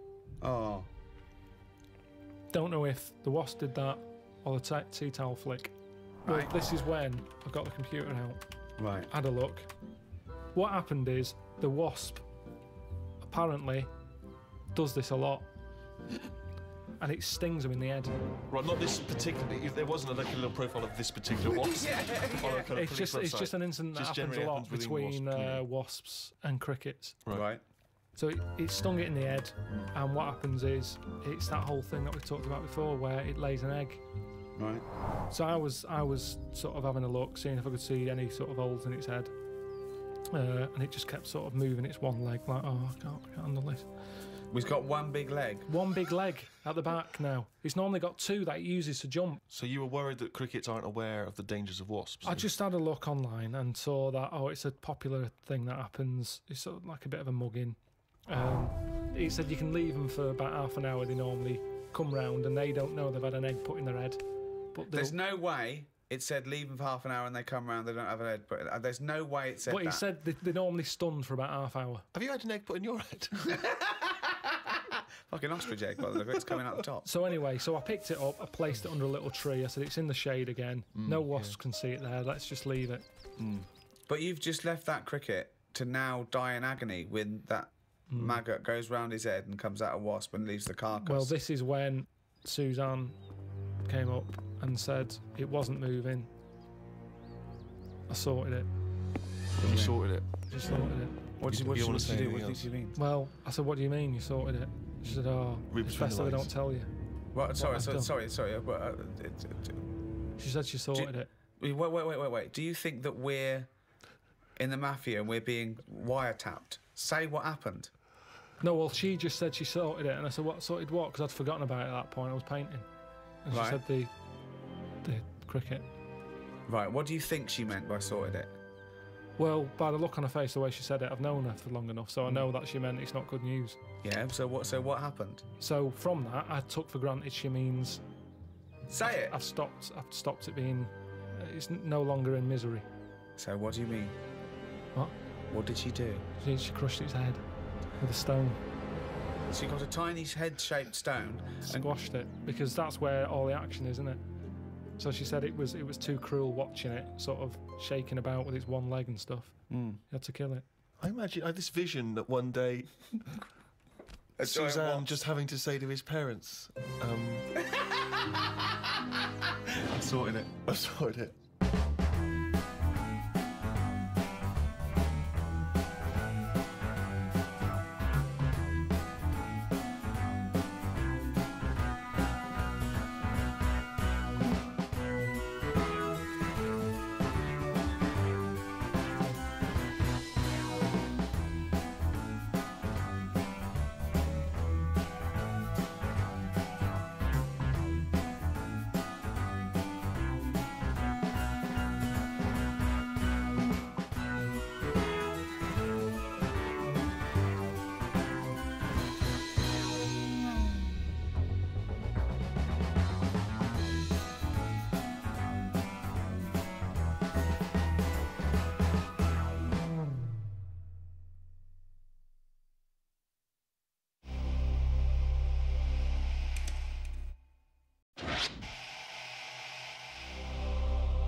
For the past few years, Ricky Gervais, Stephen Merchant, and Carl Pilkington have been meeting regularly for a series of pointless conversations. This is one of them. Testing. Is that all right? Hello and welcome to the Ricky Gervais Show with me, Ricky Gervais, Stephen Merchant. Hello. And the little round-headed buffoon that is Carl Pilkington. All right.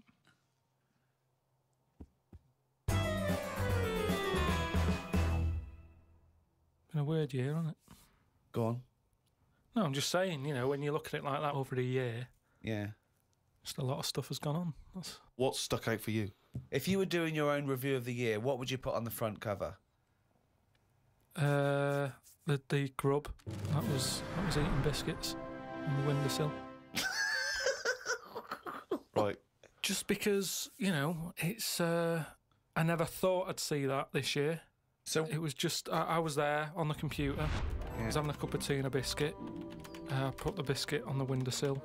I sort of picked it up. why would you do that? Why? Why would you put a biscuit on a windowsill? Because I'm sat next to the windowsill. It's like something from a cartoon. I put the pie on the windowsill to cool down. Yeah. No, And so, some ruffians stole it. Yeah. so I was eating that and I was enjoying it. Put the rest of it back down for like the next half of the cup of tea. And I saw... Planned out. This is. I bet. Well, we read about this later in the diary. And then I saw just like a little crumb moving. I was like, what's going on there? Yeah. So I looked down closer and there's an insect that is see-through, but with legs. And just sort of running off with a crumb into like a little hole. And then when I looked, I noticed there was loads of these little see-through things. And they were obviously all like, oh, we got biscuit. And That's exactly what they were saying. We got biscuits over here. but I can't, that what was it, like I say, it was amazing because they're miles away from what I'm about, and yet Not that far. but they still like a bit of biscuit, and it was just weird that happened.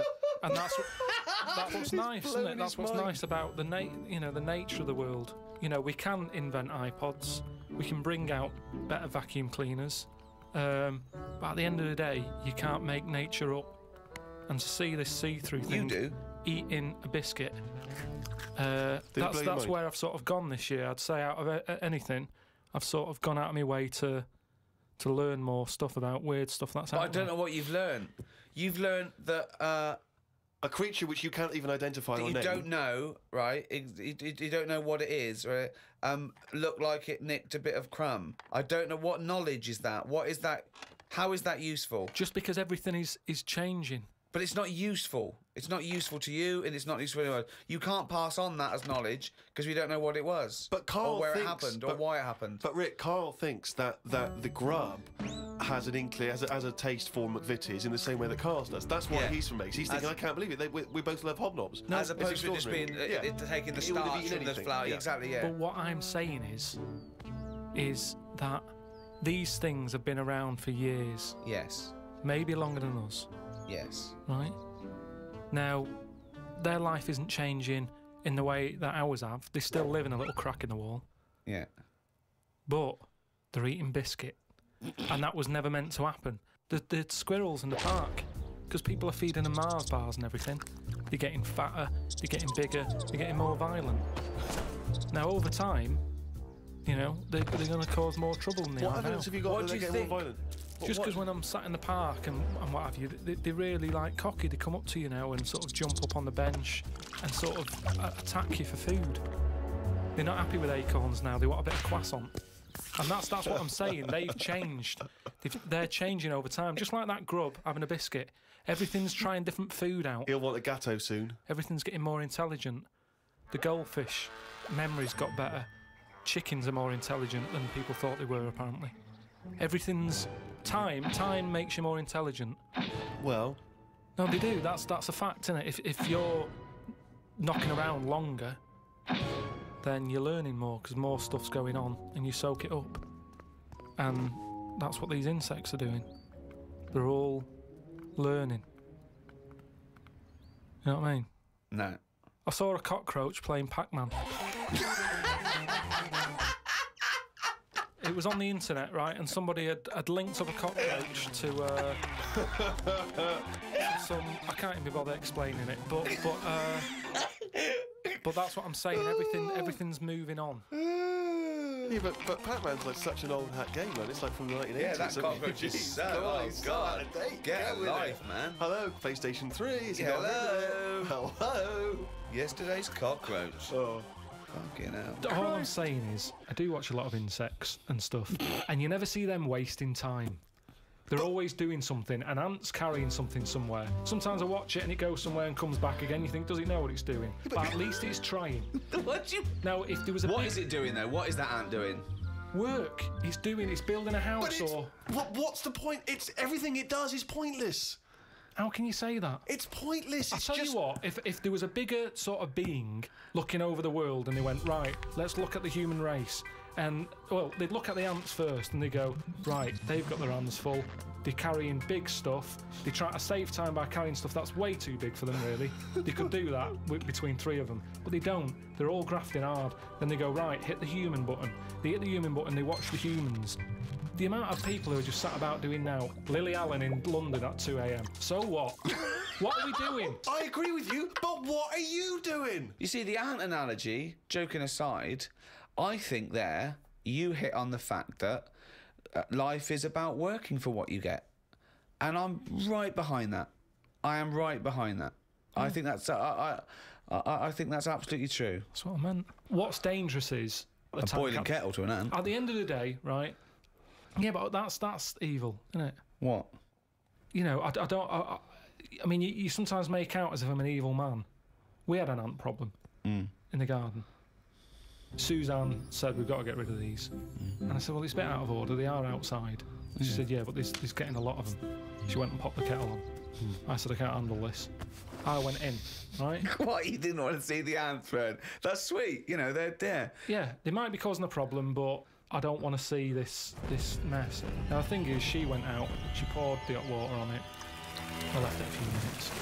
I went out, I had a cup of tea. I thought, it's a waste of electrical line. So I took my cup of tea out there, and I'm sat there, and then I just saw one come back from wherever it had been. One ant. He looked devastated.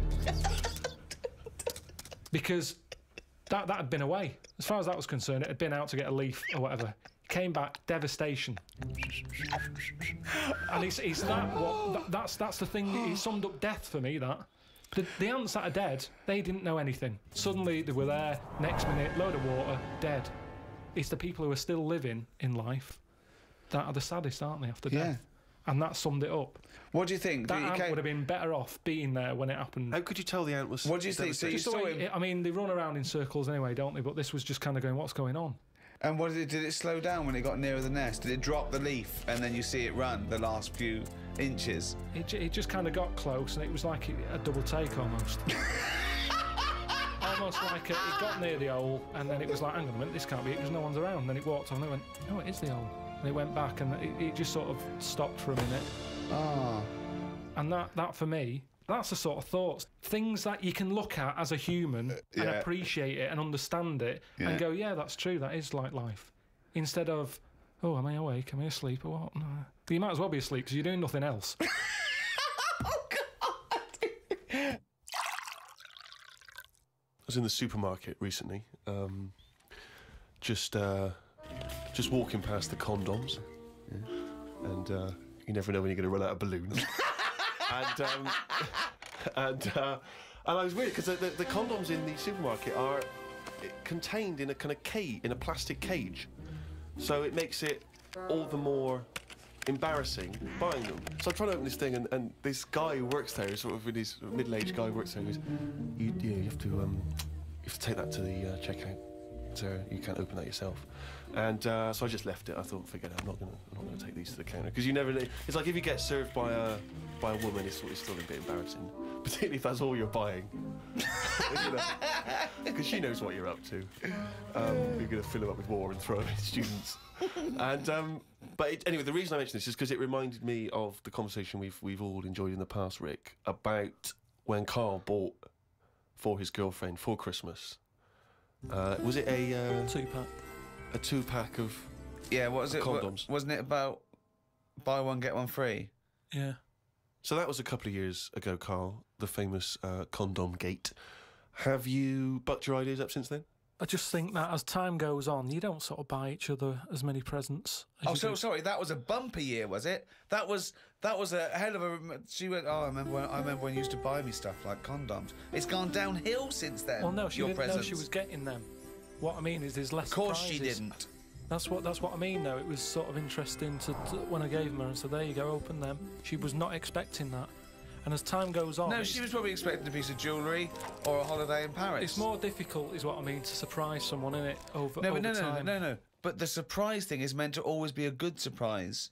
Yeah, but don't... If you always get something good, it's like the three wise men. What did they get the second year for little baby Jesus? Do you know what I mean? Once he's had that gold, it's like...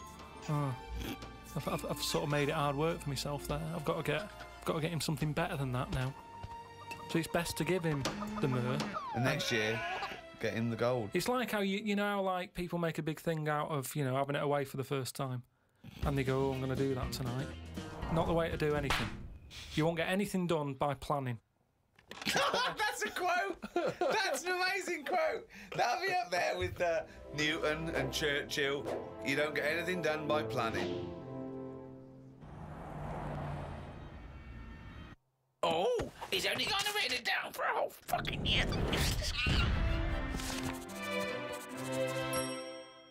That, of course, signifies another reading from Carl's diary. Let's make the most of it. Let's enjoy some of the wisdom. I also think it's the last time ever he will make an entry in this diary because you're not going to keep another one, are you? I don't know yet. I might just get a smaller one. But I found that since keeping a diary, I've gone out of my way to do more stuff. Well, you say that, but... Well, let's find out. Let's find out if that's true. No, I have. I read a bit in the news about people being injured while trying to cut open avocados. It's a food that ain't worth injuring yourself for. If it's a hassle to get into, leave it to the experts. I have never bought one. I have also avoided coconuts and pineapples.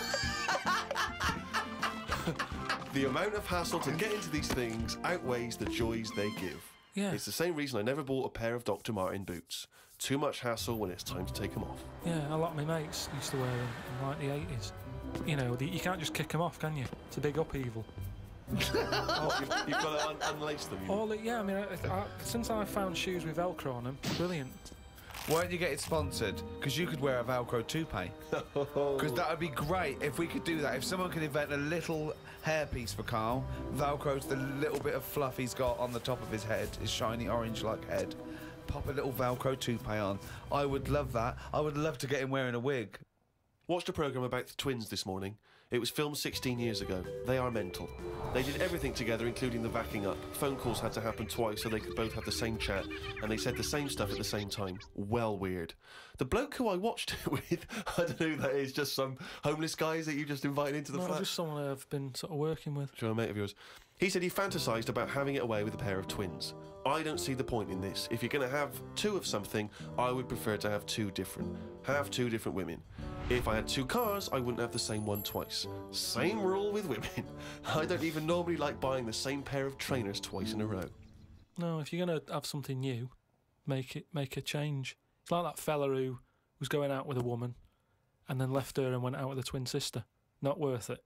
Not worth it! It's not worth the upheaval, is it? Because it's exactly the same model. My theory about reading old news is right. It's less bad when you know it's old. There was a story about a weatherman who was fired yesterday for having a nude picture of himself on the internet. But that happened 2 days ago. He's probably got another job by now. So old news isn't as shocking. Well, old news isn't news, though, is it? It's olds. What are you doing? Just reading the olds? No, but what I mean is, if someone... Stick the video on of last week's news. I just want to catch up on the olds. Yeah, but then it's still news. News is something that you don't know, isn't it? If someone tells you that's everything to you. That's information, Carl, not news. Yeah. But news is information. No, the key with news is the word new. No, I don't think it is it? It's just information, but they tell you at 10 o'clock at night. It's like, what information's gone on? Bong. Here's some information. Yeah, that you didn't know before because you couldn't have, because it only happened today. Bong. Yeah, but never mind that. I'll tell you in a couple of days. It doesn't matter as long as you get the same info. Bong. Yeah, we can't call it news though because it's misleading. We'd get done. It's called olds. Bong. Yeah, but listen to me theory. What I'm saying is that if someone in your family, you know, I don't want to bring the tone down, but someone dies in your family. Now, say if you're away on holiday and they don't call you because they don't want to ruin your holiday, and you come home and they go, Uncle Frank's dead, and you go, oh, when did that happen? And they go, 2 weeks ago. Now, because everyone else has got over it, it's not as bad for you. Because part of bad news is the way everyone's walking around moping, going, oh, have you heard the news? Frank's dead. But because everyone's got over it, time is a healer. That's what I mean about old news. It's better than new news. But according to you, the only news that really matters is stuff that affects you. So it doesn't matter when you... there was an earthquake. When was it? Yesterday. Phew, that's all right then. Often the aftermath is worse than the actual event. 2, you only care about things that actually happen to you. So the doctor goes, you got a kidney stone. Oh, when did this happen? 2 weeks ago. Oh, that's all right then. Doesn't make sense. No, but the world is... You're not upset about dead Uncle Frank just because other people are upset. You'd be upset personally. Would it make any difference when they told you? Yeah, but it is everyone else's emotions that make it worse, I think. Knocking around people who are miserable. What about warnings?